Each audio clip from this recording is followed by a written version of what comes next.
Hello আসসালামু আলাইকুম। So কি অবস্থা তোমাদের? আজকে হচ্ছে আমরা পদার্থের গাঠনিক ধর্ম চ্যাপ্টারটাকে কুইক রিভিশন করব। সো যাদের এই চ্যাপ্টারটা অনেকবার পড়া হয়ে গেছে বাট এখনো রিলেট করতে পারতেছে না, বুঝতে পারতেছে না অথবা ভুলে গেছো, তাদের জন্য এটা হচ্ছে one of the best revision class. So আমাদের টার্গেট হচ্ছে খুব কম সময়ের মধ্যে সিকিউ এবং এমসিকিউর জন্য যত প্রকার থিওরি কনসেপ্ট দরকার প্লাস সিকিউ এবং এমসিকিউ করার সময় যেই জিনিসগুলো আমরা ভুল করি ওইগুলোকে তুলে ধরা। আমরা এখানে প্রায় 7-8টার মতো টাইপ করা হয়েছে অ্যান্ড টাইপের পরে হচ্ছে তোমাকে কিছু ম্যাথ আমি দেখাই দিব যাতে ওই টাইপটা তুমি 100% রিলেট করে ফেলতে পারো। ঠিক আছে, ওকে, তাহলে চলো আমরা ক্লাসটা শুরু করে দিই। আমাদের এখানে অলমোস্ট 8টা থেকে 9টার মতো টাইপ করা আছে। হ্যাঁ, তো আমি একবারে প্রথম টাইপ থেকে শুরু করব। সো প্রথম টাইমে দেখো আছে ইয়ং এর গুণাঙ্ক। সো ইয়ং এর গুণাঙ্ক পড়ার আগে আমাদের খুব ছোট্ট একটা কাজ, সেটা হচ্ছে আমরা এই চ্যাপ্টারের যে বেসিক কনসেপ্ট স্থিতিস্থাপকতা বা ইলাস্টিসিটি ওই কনসেপ্টটা একটু ক্লিয়ার করে আসবো। ঠিক আছে, আচ্ছা এবার আসো আমাদের খুব পপুলার একটা কনসেপ্ট এবং খুবই মানে হলো নর্মাল একটা কনসেপ্ট যেটা আমরা সবাই বুঝি, স্থিতিস্থাপকতা আসলে কি। সোজা বাংলায় হচ্ছে ধরো আমি কোনো একটা বস্তুর উপর যদি বল প্রয়োগ করি তাহলে বস্তুটার আকারের একটা বিকৃতি হবে, তাই না? আচ্ছা, বিকৃতি হবে, আবার আমি যদি বলটা সরায় নিই তখন সে আগের অবস্থায় ফিরে যাবে। তাহলে যে ধর্মের কারণে সে আগের অবস্থায় যে ফিরে গেল এটাই হচ্ছে তার স্থিতিস্থাপকতা বা ইলাস্টিসিটি। সো এটার এক্সাম্পলের সময় আমরা সবসময় রাবারের এক্সাম্পল দিই। রাবারটাকে তুমি বল প্রয়োগ করে, ঠিক আছে, ওটাকে তুমি বিকৃত করলা, বলটাকে সরাই দিলা, রাবারটা আগের জায়গায় বা আগের আকার আগের শেপে ফিরে আসলো। সো এটাই হচ্ছে ইলাস্টিসিটি বা স্থিতিস্থাপকতা।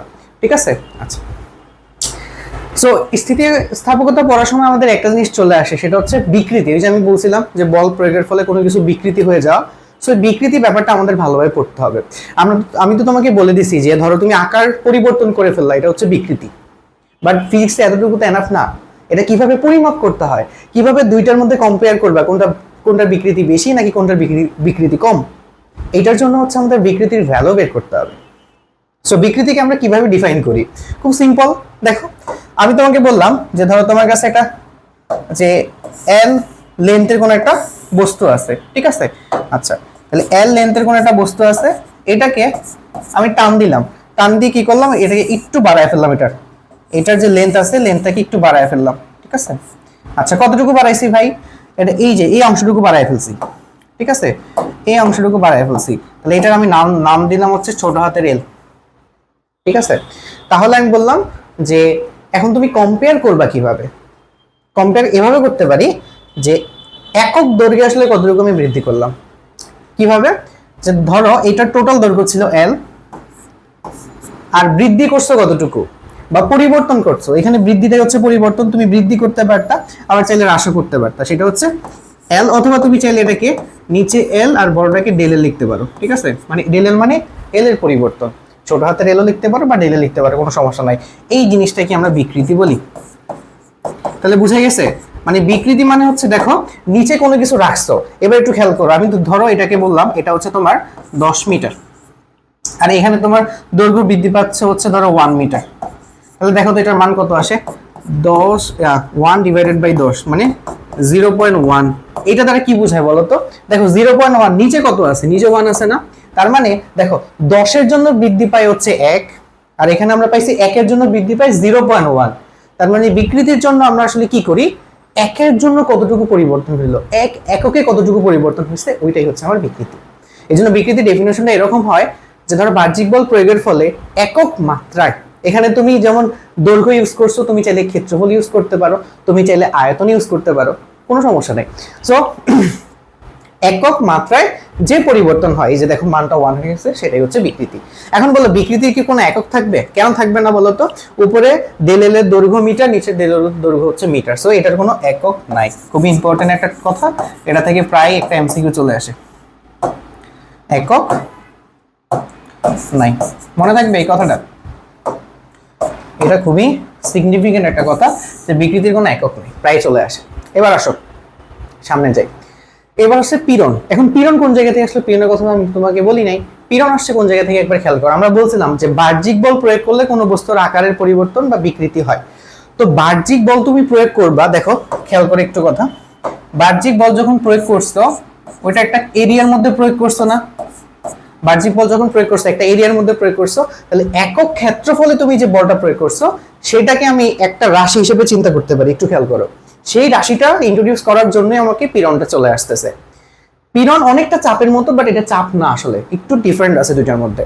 যেহেতু বল, আমি বলটাকে যখন আমি একক ক্ষেত্রফলে চিন্তা করব তখন সেটা কিন্তু চাপ চলে আসবে। পীড়ন অনেকটা চাপ, একটু পার্থক্য আছে আমি বলি। তাহলে দেখো যে যখন বাহির থেকে বল প্রয়োগ করা হয়েছে তখন স্থিতিস্থাপকতার জন্য কি হয়েছে বলতো, বস্তুর ভেতরে যে বাধাকারী বল উৎপন্ন হয়। তুমি যখন রাবারটাকে ব্যান্ড করতে চাবা তখন দেখবা মনে হয় যেন রাবারটা আগের অবস্থায় ফিরে যেতে চায়, মানে ও উল্টা তোমাকে একটা বল দিতে থাকে, এটাই হচ্ছে তার বাধাদানকারী বল। ঠিক আছে, সো এই একটা বাধাদানকারী বল উৎপন্ন হয় না তুমি যখন বিকৃতি করো। আচ্ছা, তাহলে একক ক্ষেত্রফলে লম্বভাবে যতটুকু বাধাদানকারী বল উৎপন্ন হয়, একক ক্ষেত্রফলে লম্বভাবে যতটুকু বাধাদানকারী উৎপন্ন হয় সেটাই হচ্ছে তোমার পীড়ন। ঠিক আছে, একক ক্ষেত্রফলে লম্বভাবে বলটা হইতে হবে কি লম্ব বরাবর চিন্তা করব। তাহলে দেখো তো পীড়নের ডেফিনেশনটা কি আসে। পীড়ন ইকুয়াল টু বাধাদানকারী বল ডিভাইডেড বাই হচ্ছে ক্ষেত্রফল। এখন এখানে একটা জিনিস খেয়াল করো, যতটুকু তুমি বল প্রযুক্ত করবা ওই প্রযুক্ত বলটা কিন্তু বাধাদানকারী বলের সমান। এই জন্য আমরা এখানে লিখতে পারি যে প্রযুক্ত বল ডিভাইডেড বাই ক্ষেত্রফল। ঠিক আছে, সেইখান থেকে আমরা লিখতে পারি এফ বাই এ। বুঝা গেছে এতটুকু? আশা করি এখানে আর কোনো প্রবলেম হবে না। এবার আসো পীড়নের একক কি হবে। এককটা খুব সিম্পল না, দেখো তো, নিউটন মিটার স্কোয়ার। ঠিক আছে, নিউটন আর নিচে হচ্ছে কত মিটার স্কোয়ার, তাহলে আমরা বলতে পারি নিউটন পার মিটার স্কোয়ার অথবা প্যাসকেল। ক্লিয়ার? ঠিক আছে, ওকে। এখন আমাদের খুব বেসিক একটা জিনিস আছে, সেটা হচ্ছে হুকের সূত্র। এটা থেকে মাঝে মাঝে আমাদের চলে আসে। হুকের সূত্র কি বলে? হুক বলছে স্থিতিস্থাপকতার সীমার মধ্যে আমার পীড়ন হচ্ছে বিকৃতি সমানুপাতিক। পীড়ন কার সমানুপাতিক? পীড়ন সমানুপাতিক হচ্ছে বিকৃতি। এটা তো এমনি বোঝা যায় ভাই, যত বেশি বল দিব তত বেশি পীড়ন, তাহলে যত বেশি পীড়ন তুমি দিবা তার বিকৃতি তত বেশি হবে। আচ্ছা, এখন সমানুপাতিক ধ্রুবকটাকে সরানোর জন্য আমাকে কি নিয়ে আসতে হবে? একটা কনস্ট্যান্ট নিয়ে আসবে, কনস্ট্যান্ট নিয়ে আসতে হবে। ওটাকে আমরা বলি স্থিতিস্থাপক গুণাঙ্ক। স্থিতিস্থাপক গুণাঙ্ক বা ধ্রুবক যেটাই বলো, কোনো সমস্যা নাই। গুণাঙ্ক ইনটু বিকৃতি। ঠিক আছে, সো আশা করি এটা তুমি বুঝতে পারছো, কোনো প্রবলেম নাই। এই জিনিসটাকে আমরা তিনটা স্টেপে বা স্থিতিস্থাপক যে গুণাঙ্ক আছে এটাকে তিনটা টাইপে ভাগ করা যায়। ওই টাইপগুলোই আসলে আমি এখন করব আর হচ্ছে তোমাদের সামনে আলোচনা করব। ক্লিয়ার? সো খুবই সিগনিফিকেন্ট একটা টপিক এটা। আশা করি এখানে প্রত্যেকটা জিনিস আমরা বুঝতে পারছি। এবার আসো আমরা একটু ব্যাক এন্ডে চলে যাব। হ্যাঁ, আমি একটু হালকা করে ইন্ট্রোডাকশনে চলে যেতে পারি। হ্যাঁ, আহামরি অত কিছু না। এখানে দেখো পীড়ন বা বিকৃতিকে আসলে তিনটা টাইপে নরমালি ভাগ করা যায়। সেটা হচ্ছে দৈর্ঘ্য বা টান বিকৃতি, দৈর্ঘ্য বা টান পীড়ন। এটা নিয়ে একটু আলোচনা করে নিই, তাহলে আমাদের ওইখানে সেম আলোচনাই আছে। আলোচনাটা এরকম যে ধরো এখানে কোনো একটা ফিক্সড কাঠামো আছে, তো ফিক্সড কাঠামোতে আমি কোনো একটা, এখানে ধরো একটা কিসের মতো চিন্তা করতে পারো যে কোনো একটা লোহার তারকে ঝুলাই রাখছি। ঠিক আছে, লোহার তারকে ঝুলাইলাম এবং এইটার মধ্যে আমি একটা ফোর্স দিচ্ছি। ফোর্স দেওয়ার ফলে কি হয়েছে, সেকেন্ড স্টেপে আইসা যে এখানে আমার এইটা একটু লম্বা হয়ে গেছে। যেহেতু ফোর্স দিবা তাহলে তারটা একটু লম্বা হয়ে গেছে। ঠিক আছে, তারটা একটু লম্বা হয়ে গেছে, খেয়াল করো তারটা কি হয়ে গেল, একটু লম্বা হয়ে গেছে। ওকে, কতটুকু লম্বা হয়েছে এখান থেকে তো বোঝাই যেতেছে। খেয়াল করো, আমরা এখান থেকে যদি একটু একটা এখান থেকে ল্যান্ডমার্ক দিয়ে দিই তাহলে বুঝতে পারবা যে এতটুকু লম্বা হয়েছে। হ্যাঁ, ওকে। তার মানে মোদ্দা কথা, আমি এটার উপর একটা বল দিছিলাম। ঠিক আছে, এটার উপর এফ বল দিছি। ঠিক আছে, এফ এর জায়গায় এমন হইতে পারে যে তুমি একটা বস্তু ঝুলাই দিছো। খেয়াল করো, একটা এম ভরে কোনো একটা বস্তুকে ঝুলাই দিলা, তাহলে F equal to M G বলা যায়, কারণ তার ওজনটাই হচ্ছে অ্যাপ্লাইড ফোর্স। এতটুকু তো বোঝাই গেছে। ওকে, তাহলে খেয়াল করো তো, আর এইটার যে এরিয়া সেটা হচ্ছে আমার এ, মানে ক্ষেত্রফল। আচ্ছা, তাইলে এই ক্ষেত্রে একটু খেয়াল করে দেখো, আমি মানে হলো এখানে যে মানে হলো দেওয়া হয়েছে এটাকে হয় আমি এখানে কি টান পড়ছে না একটা, মানে তারটাকে তুমি টান দিলে না, এই জন্য এটাকে বলে দৈর্ঘ্য টান বিকৃতি, অথবা দেখো দৈর্ঘ্য বরাবর কি বিকৃতি হয়েছে, সো এটাকে বলা হয় টান বিকৃতি বা দৈর্ঘ্য বিকৃতি। আর যে পীড়নটা দিছো, যেহেতু টান দিছো, সেটাকে বলে টান পীড়ন অথবা দৈর্ঘ্য পীড়ন। বোঝা গেছে? সো এই জিনিসগুলা বুঝলে এবার হচ্ছে আমি ফর্মুলাটা এখানে ডিরাইভ করে ফেলতে পারি। যেমন আমরা কি জানি, পীড়ন, পীড়ন মানে কত, পীড়ন মানে হচ্ছে কত, এখানে এফ ডিভাইডেড বাই এ, এটা হচ্ছে পীড়ন। ইকুয়াল টু স্থিতিস্থাপক গুণাঙ্ক। সো এইটার জন্য স্থিতিস্থাপক গুণাঙ্ক হচ্ছে ইয়াং মডুলাস, ঠিক আছে। আচ্ছা, আর বিকৃতি একক কি হবে বলো তো? এখানে দেখো তো, এটার দৈর্ঘ্য হচ্ছে এল, আর এই যে এতটুকুর যে দৈর্ঘ্য সেটা হচ্ছে এল, ছোট হাতের এল, ঠিক আছে। তাহলে বিকৃতি মানে হচ্ছে উপরে হলো দৈর্ঘ্যের পরিবর্তন, নিচে হচ্ছে দৈর্ঘ্য। তাহলে এটাই হচ্ছে এটার জন্য ফর্মুলা। ক্লিয়ার?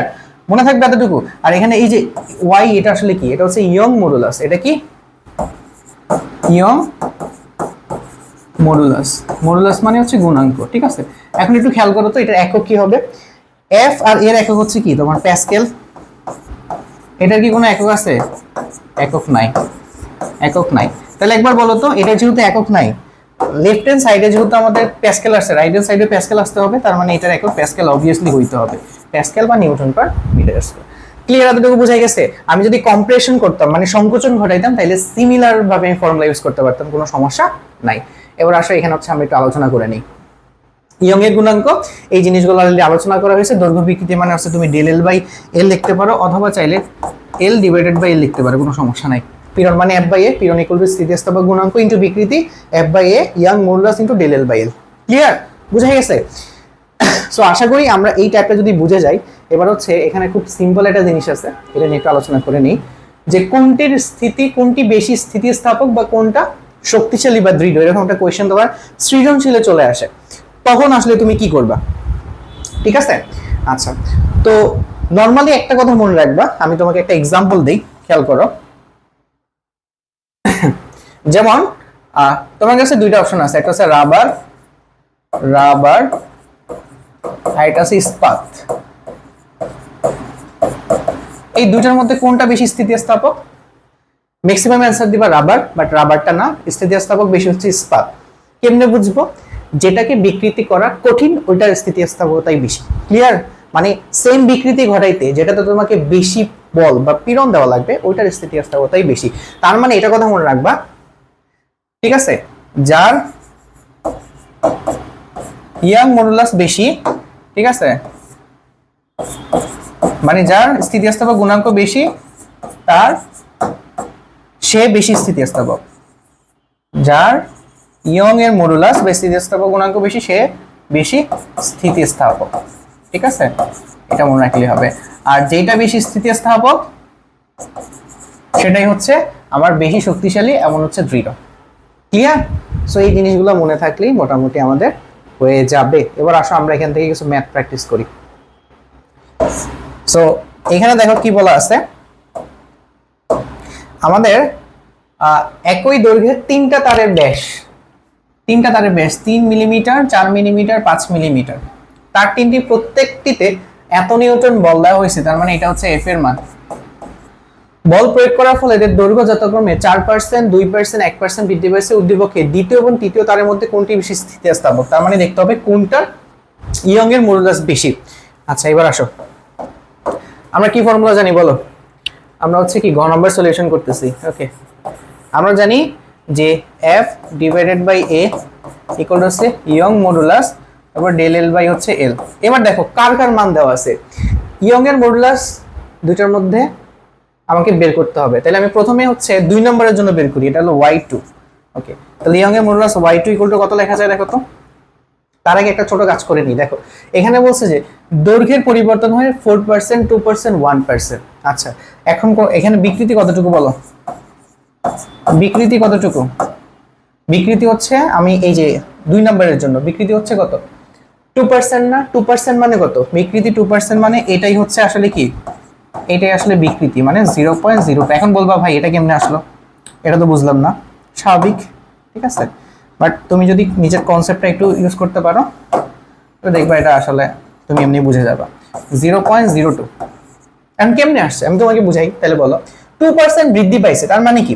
দেখো এল ডিভাইডেড বাই হচ্ছে এল। আচ্ছা, 2% মানে কি? আগে যদি 100% থাকতো, তার মানে আগে ছিল 100, এখন কত পার্সেন্ট হয়েছে বলো তো? এখন বৃদ্ধি হয়েছে কতটুকু? 2%। তার মানে আগে যদি 100 থাকতো তাহলে বৃদ্ধি হইতো 2, তার মানে 2/100 মানে 0.02। বুঝা গেছে? সো এরকম পার্সেন্টেজ যদি বলে এত পার্সেন্ট বৃদ্ধি পাইছে, হ্রাস পাইছে, এটাই আসলে বিকৃতি, কোনো সমস্যা নাই। এবার মানটা বসায় দিলে তো আমাদের হয়ে যাচ্ছে, তাই না? সো y2 ইকুয়াল টু কত? f divided by a। f এর মান কত বলো? মান বসায় দিই ডিরেক্টলি। f এর মান হচ্ছে আমাদের 6 × 10⁻³ 6 × 10⁻³ আর এর যে ভ্যালু, এর ভ্যালু হচ্ছে কত, তিনটা তারের ব্যাস দেওয়া আছে। আচ্ছা পাই আর স্কোয়ার, তাই না? আচ্ছা তাহলে পাই আর স্কোয়ার, আর এর মান হবে কত, 2 নাম্বার, ঠিক আছে, মানে 4 মিলিমিটার। 4 মানে হচ্ছে ব্যাসার্ধ করলে 2 হয়ে যাবে, ঠিক আছে। আর ইকুয়াল টু কত হবে, 2 মিলিমিটার মানে 2 × 10⁻³, ঠিক আছে। তার মানে 2 × 10⁻³ এটার স্কোয়ার হবে, আর লাস্টে হবে কি, আচ্ছা সবই তো হয়ে গেছে তাই না, আর কিছু বাকি নাই। এবার হচ্ছে এটাকে হচ্ছে বিকৃতি দিয়ে ভাগ করতে হবে, বিকৃতি মান হচ্ছে 0.02, তার মানে 0.02। এবার দেখো এটা ইয়ং মডুলাস এখান থেকে হয়ে গেছে। y3টা কেমনে বের করবা, সিমিলার না, y3টা দেখো সিমিলার হবে, দুইটাতে সেম ফোর্স দেওয়া হয়েছে, মানে 6 × 10⁻³ আর পাই, আর 2 নাম্বারটার জন্য ব্যাস হচ্ছে 5, 5 মানে হচ্ছে 2.5 হয়ে যাবে ব্যাসার্ধ, আর স্কয়ার, তার মানে 2.5 × 10⁻³ স্কয়ার ইনটু 2 নাম্বারের জন্য বিকৃতি হয়েছে 1%, তার মানে 0.01, 0.01। এবার দেখো দুইটা ক্যালকুলেট করলেই আলটিমেটলি তোমার বের হয়ে আসবে, ঠিক আছে। তারপরে কোনটা বড় ছোট হইতে পারবো, বের করতে পারবে না, এটা একক কত হবে, প্যাসকেল, ঠিক আছে। আর এইটার একক কি হবে, এটার একক কি হবে, প্যাসকেল হবে। ক্যালকুলেট করবা যে এটার ইয়ং এর গুণাঙ্ক বেশি, ওইটাই হচ্ছে आंसर। আমি একটু ক্যালকুলেট করে দেই তোমাদের। 6 × 10⁻³ নিচে হবে 9 × 10⁻³ স্কয়ার ইনটু 0.02, 2.387, 4 ঘর পর্যন্ত রাখলেই হয়, ইনটু 10⁻10। আর পরেরটার ক্ষেত্রে এটা হয়ে যাবে 1, আর এই জিনিসটা হয়ে যাবে 2.5, আর বাকি সব তো সেম, তাই না? তাহলে এটা হয়ে যাবে হচ্ছে 3.0557 ইনটু 10⁻10। কোনটা বড়, 2 নাম্বারটা বড় না, 2 নাম্বারটার ভ্যালু কিন্তু বড়, তার মানে y3 গ্রেটার দেন y2, তার মানে 3 নং তার বেশি স্থিতিস্থাপক, বেশি স্থিতিস্থাপক, এটাই হচ্ছে উত্তর, ঠিক আছে। ক্লিয়ার, আশা করি এটা পারবা, আহামরি কিছু নাই এটাতে। এরপরে দেখো উদ্দীপক অনুসারে বিল্ডিং তৈরির জন্য কোন তারটি বেশি উপযোগী হবে, তাহলে উপযোগী কোন তারটা বলো। বিল্ডিং তৈরি করার জন্য তুমি হচ্ছে কোন তারগুলা নিবা, মানে কোন রডগুলা নিবা, যেই রডের শক্তি বেশি, যেটার ইয়ং এর মডুলাস বেশি, যেটা বেশি স্থিতিস্থাপক, যেটা বেশি ফোর্সকে রেসিস্ট করতে পারে, তাহলে তুমি জাস্ট ইয়ং এর মডুলাস বের করবে, আর কিচ্ছু না, ঠিক আছে। এখানে বলছে এবি দুইটা তারের উপাদানের জন্য পীড়ন বনাম বিকৃতি লেখচিত্র দেখানো হয়েছে বিল্ডিং তৈরির জন্য। আচ্ছা তাহলে ইয়ং এর মডুলাস যদি আমাকে বের করতে হয়, তাহলে ফর্মুলাটা কি দাঁড়ায় একটু খেয়াল করো তো। ফর্মুলা ইয়ং এর যে মডুলাস আছে সেটা হচ্ছে আমাদের উপরে কি বসবে, উপরে বসবে হচ্ছে পীড়ন, আর নিচে বসবে হচ্ছে বিকৃতি। দেখো সবগুলোর মান গ্রাফের মধ্যে দেওয়া আছে, তুমি সিম্পলি বসাই দিবা। আমি হচ্ছে এরটা করে দেখাই, তাহলে বুঝবা। এর জন্য বলো পীড়ন, এর গ্রাফ হচ্ছে এইটা, ঠিক আছে। তাহলে এর জন্য দেখো এই যে এই বরাবর পীড়ন দেওয়া আছে, পীড়ন কতটুকু, 4 × 10⁻10, আর বিকৃতি কতটুকু হয়েছে বলো। এর জন্য এখানে পীড়ন এতটুকু, বিকৃতি হচ্ছে 0.2, শেষ। ক্লিয়ার। এভাবে সেম ওয়াই বি বের করতে পারবে না। ওয়াই বি এর জন্য কত হবে, ওয়াই বি এর জন্য হবে, ওয়াই বি এর জন্য হচ্ছে এই যে 4.9 × 10⁻10, আর এখানে হয়েছে কতটুকু, পীড়ন 2। ও আশা করি পারবা না, ওকে। সো এটা ছিল ওভারঅল। এইবার আরেকটা জিনিস আছে, দেখো আমরা তোমাদের একটু আগে বলতেছিলাম যে আমরা যে এখানে যে স্থিতিস্থাপক গুণাঙ্কের কথা বলছি, এটা 3টা টাইপ হয়, মানে মোদ্দা কথা হচ্ছে পীড়ন আর বিকৃতি 3টা টাইপ হয়। একটা হচ্ছে দৈর্ঘ্য বিকৃতি, টান বিকৃতি, ঠিক আছে, এটা হলো 1 নম্বর। 2 নম্বর হচ্ছে আয়তন বিকৃতি বা আয়তন পীড়ন। আয়তন বিকৃতি নিয়ে একটু এক্সপ্লেন করে নিই, তারপরে আমরা চলে যাবো। এটা থেকে খুব একটা ম্যাথ আসে না। আয়তন বিকৃতি ক্ষেত্রে যেটা মাথায় রাখবা, যে ধরো সিমিলার, যে কোন একটা ধরো এখানে এটার একটা আয়তন আছে, সো আমি আবার ধরো এটা একটু ছোট হয়ে গেল কোনোভাবে, তো চিন্তা করো এটার আয়তন হচ্ছে ভি, ঠিক আছে, আর এইটার আয়তন হচ্ছে তোমার চেঞ্জ হয়ে গেছে, ঠিক আছে। তাহলে কতটুকু চেঞ্জ হয়েছে, পরিবর্তন হয়েছে, পরিবর্তন হয়েছে ডেল ভি। তাহলে আমাদের ফর্মুলা কি দাঁড়াবে, এফ বাই এ ইন্টু এইটার জন্য যে স্থিতিস্থাপক গুণাঙ্ক এটাকে বি দিয়ে প্রকাশ করে, মানে এটাকে বলে বাল্ক মডুলাস বা আয়তন গুণাঙ্ক, ঠিক আছে। ইনটু হবে কি ডেল ভি ডিভাইডেড বাই হচ্ছে ভি, এতটুকু জানলেই হবে, কিছু লাগবে না। এটাকে বলে বাল্ক মডুলাস। হ্যাঁ, আমি এখানে তোমাদের এই টাইপের মধ্যে এটা লিখে রাখছি, ঠিক আছে, এই টাইপের মধ্যে এটা লেখা আছে, ঠিক আছে, যে আয়তন গুণাঙ্ক বা এটাকে বাল্ক মডুলাস বলা হয়। পীড়ন স্থিতিস্থাপক গুণাঙ্ক ইনটু বিকৃতি, এটাকে বলে বাল্ক মডুলাস। হ্যাঁ, আর আরেকটা কথা মাথায় রাখবা, বাল্ক মডুলাসের এককটাও কি হবে ভাই, সিমিলার একক হবে। কি হবে, এটার এককটা হবে কি সেই প্যাসকেল, বুঝা গেছে। বাকি স্থিতিস্থাপক গুণাঙ্ক সবগুলোর একক হচ্ছে প্যাসকেল পার নিউটন মিটার ইনভার্স। আর সংনাম্যতা বলে একটা রাশি আছে, এটা নর্মালি ধরা হয় বাল্ক মডুলাসের অপোজিট একটা রাশি, ঠিক আছে। এটা দেখে মাঝে মাঝে তোমার ডিরেক্টলি বাল্ক মডুলাস না দিয়ে কে এর মান দেওয়া থাকতে পারে, সংনাম্যতার মান দেওয়া থাকতে পারে, তো সেটার ক্ষেত্রে তুমি এটা ধরে নিবা, ঠিক আছে। একক কি হবে, এটার উল্টা হবে। তো আশা করি এই জিনিসটা তোমরা পারবা, কোনো প্রবলেম হবে না, ঠিক আছে। এবার দেখো যে আমাদের 2 নম্বর যে টাইপ কাঠিন্যের গুণাঙ্ক, এটা অনেকগুলো নাম আছে, এটাকে দৃঢ়তার, ব্যবর্তন, মোচড়, কৃন্তন বা আকার গুণাঙ্ক বলা হয়, ঠিক আছে। সো এইটাও জানার আগে আসলে আমাদের ওই আরেকটা টপিক 3 নম্বর টপিক পড়ে আসতে হবে। ওই যে আমি বলছিলাম পীড়ন আর বিকৃতির 3টা টাইপ হয়, আমরা 2টা টাইপ নিয়ে অলরেডি আলোচনা করে ফেলছি। একটা হচ্ছে দৈর্ঘ্য বিকৃতি বা টান বিকৃতি, আয়তন বিকৃতি, আরেকটাকে বলা হয় আকার মোচড়, ঠিক আছে, ব্যবর্তন, কৃন্তন, ঠিক আছে, বিকৃতি বলে। অনেকগুলো নাম আছে, আকার, মোচড়, ব্যবর্তন বা কৃন্তন, বিকৃতি। ব্যাপারটা কেমন আমরা এখানে ডায়াগ্রাম থেকে বুঝে যাবো। হ্যাঁ, বিকৃতি, পীড়ন সবই এখানে আমাদের আছে। সো এই যে একটা আমাদের 3D একটা বস্তু আছে, এটা একটা আয়তাকার ঘনবস্তু, অথবা এটাকে ধরে নাও একটা সামুদ্রিকাকার কোনো একটা ঘনবস্তু। তাহলে এই ঘনবস্তুতে আমি যদি একটা ফোর্স অ্যাপ্লাই করি, ঠিক আছে, কি রকম একটা ফোর্স অ্যাপ্লাই করলাম, স্পর্শক বরাবর, খেয়াল করো, স্পর্শক বরাবর, এই তলের স্পর্শক বরাবর যদি আমি একটা ফোর্স অ্যাপ্লাই করি, তাহলে দেখো তো এটা একটু বাঁকা হয়ে যাবে না। মানে তুমি তোমার বইটাকে টেবিলের উপর নাও, এইভাবে, তারপরে এইভাবে একটু স্পর্শক বরাবর, ঠিক আছে, একবারে উপরের তল বরাবর তুমি একটা ফোর্স দাও, তাহলে দেখবা বইটা একটু বাঁকা হয়ে গেছে, এই যে এরকম, ঠিক আছে, স্পর্শক বরাবর দেখো বইটা একটু বাঁকা হয়ে গেছে না। সো এই বিকৃতিকে আমরা বলি হচ্ছে ব্যবর্তন বিকৃতি, মোচড় বিকৃতি বা আকার বিকৃতি, ঠিক আছে। ইংলিশে এটাকে বলে শিয়ারিং স্ট্রেইন বলে। ওকে, আচ্ছা, এবার দেখো তুমি যেই তলে বল প্রয়োগ করছো ওই তলের ক্ষেত্রফল হচ্ছে এ, ক্লিয়ার।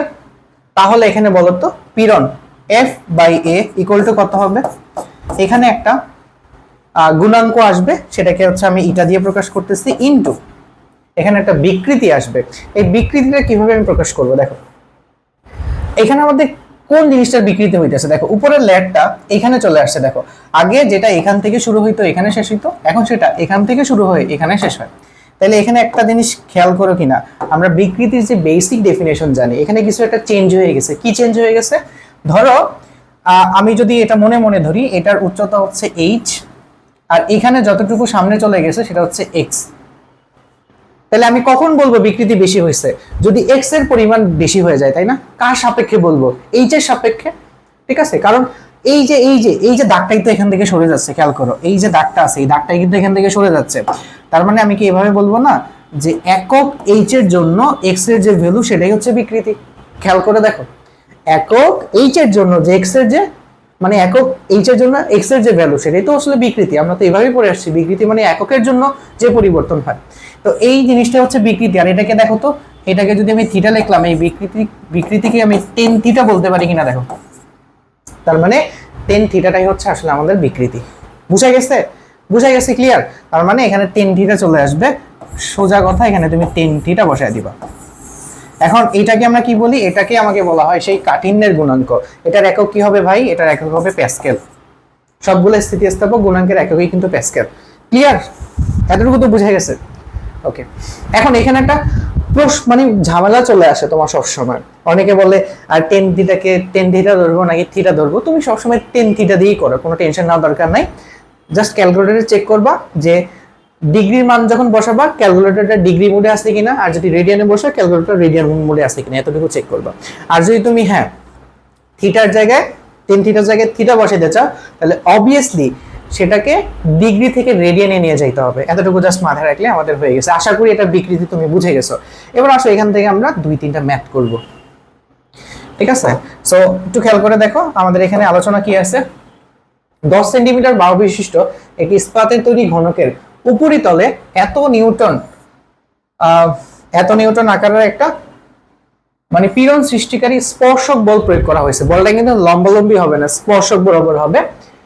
করলে বিপরীত স্থির তলের সাপেক্ষে, মানে এই যে নিচের তলটা স্থির থাকে না বলতো, নিচের তলটা কিছু হয় না, উপরের তলটা কিন্তু চলে গেছে। তাহলে বলছে বিপরীত স্থির তলের সাপেক্ষে 2.95 সেন্টিমিটার সরণ হয়। এটা কার ভ্যালু বলো, কতটুকু সরণ হয়েছে বলো তো? উপরের তলটা নিচের তল থেকে এক্স পরিমাণ না, তাহলে এটা হচ্ছে সেই এক্স এর ভ্যালু।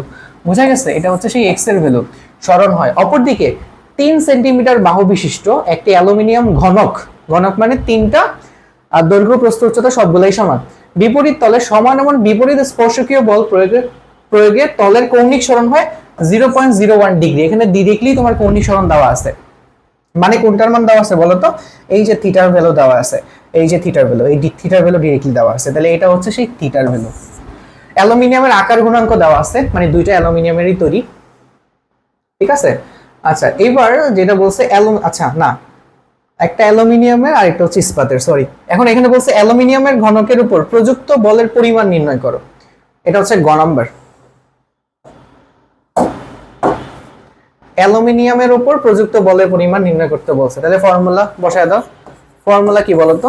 ফর্মুলা হচ্ছে এফ বাই এ ইটা, আর এখানে হবে 10 থিটা। শেষ, এতটুকুই আমি জানি, আর কিছু জানি না। আমি সবসময় বলবো 10 থিটা দিয়ে করো, থিটাতে যাওয়ার দরকার নেই। আর থিটাতে নিলে ডিগ্রি থেকে রেডিয়ানে নিয়ে যাবে, তোমার যেটা ইচ্ছা করতে পারো, কোনো সমস্যা নেই। এবার তোমাকে বল বের করতে হবে, তাই না? প্রযুক্ত বলের পরিমাণ। তাহলে মানে এফটাকে এই পাশে রাখো, ইটা ইটা এ, তারপর কত 10 থিটা বসায় দাও। শেষ। ইটার মান কত? ইটার মান হচ্ছে ভাই আকার গুণাঙ্ক 2.6 10 টু দি পাওয়ার 10। এর মান কত?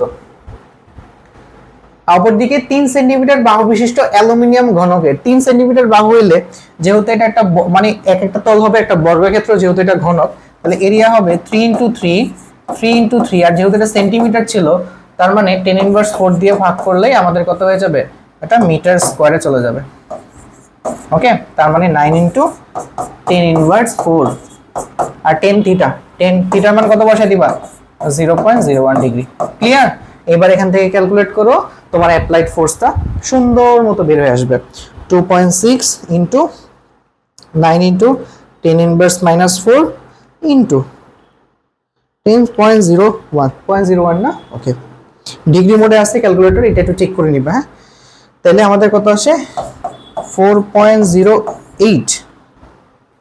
আচ্ছা, আমি একটা জিনিস তো দেখছো, খুবই বড় একটা ভুল করছি এখানে। হ্যাঁ, একটা জিনিস দেই নেই।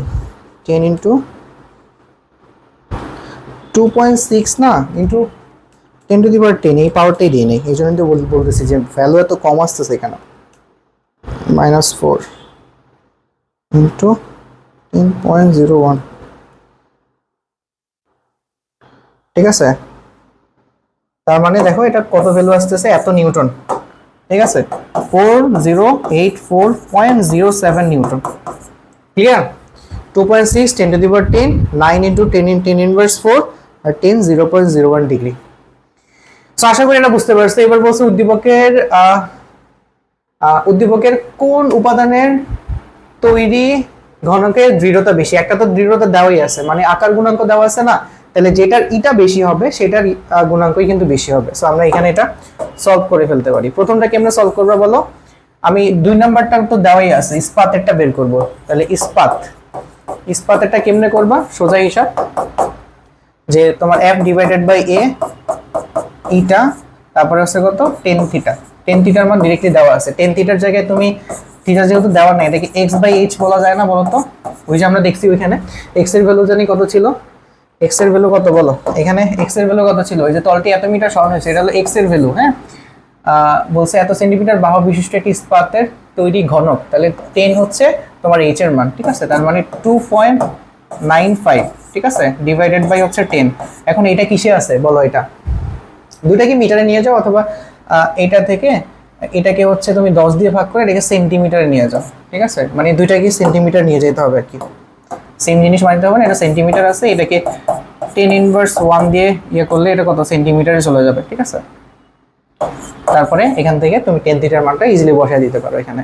তাহলে এখান থেকে দেখো তো ইটা চলে আসবে না, ইটা ইকুয়াল টু কত আসবে? f by a tan theta বসায় দাও মান। তাহলে এখান থেকে যেটা এটা বড় হবে, যার বড় সে বেশি দৃঢ়। ঠিক আছে, দৃঢ়তা বলছে না এরকম কিছু তো, হ্যাঁ দৃঢ়তা বেশি। ক্লিয়ার? তো আশা করি এটা তোমরা বুঝতে পারছো, এখানে আহামরি এরকম কিছু নাই। ওকে, আচ্ছা এবার আসো আমরা পরবর্তী ইয়াতে চলে যাই। আয়তন গুণাঙ্ক আমাদের শেষ হয়েছে, পয়সনের অনুপাত। ঠিক আছে, পয়সনের মানে পয়সনের অনুপাত বলা হয়, পয়সন। ঠিক আছে, তো এই জিনিসটা আসলে কি, দেখো আমরা একটা তারকে যখন বিকৃতি ঘটাই তখন তারের মধ্যে একটা হিউজ একটা চেঞ্জ হয়। কি চেঞ্জ হয় বলতো? ওই যে আমরা যখন একটা তারকে লম্বা করি, খেয়াল করো একটা তার ছিল এখানে, এই তারটাকে যখন লম্বা করবা তখন একটু চিকন হয়ে যাওয়ার কথা না বলতো? একটা তারকে টান দিলে, যেমন একটা রাবার তুমি যখন টান দিয়ে বড় করো রাবারটা চিকন হয়ে যায় না? তো তারটা ওইভাবে একটু চিকন হয়ে যাবে। তারটা কি হয়ে যাবে? একটু চিকন হয়ে যাবে। তারটাকে যখন তুমি লম্বা করবা, আমি একটু চিকনটা একটু বাড়ায় দেখাই যাতে তোমাদের কাছে একটু সিগনিফিকেন্ট বেশি মনে হয়, এত আবার চিকন হয়ে যায় না। ওকে, আচ্ছা দেখো এইটা যখন আমি টান দিয়ে বড় করলাম তখন একটু চিকন হয়ে গেছে। সো এই বরাবর যে বিকৃতি হয়েছে সেটাকে দৈর্ঘ্য বিকৃতি বলা হয়, আর প্রস্থ বরাবর যে বিকৃতি হয়েছে ওটাকে বলে পার্শ্ব বিকৃতি। বুঝা গেছে? আবার বলি, এই বরাবর যে বিকৃতি হয়েছে এটাকে দৈর্ঘ্য বিকৃতি বলা হয়, প্রস্থ বরাবর যে বিকৃতি হয়েছে এটাকে পার্শ্ব বিকৃতি বলা হয়। তো এটাই বলছে যে পয়সনের অনুপাত মানে হচ্ছে কি, যে পার্শ্ব বিকৃতি ডিভাইডেড বাই হচ্ছে দৈর্ঘ্য বিকৃতি। এটাই হচ্ছে আমাদের পয়সনের অনুপাত। ঠিক আছে,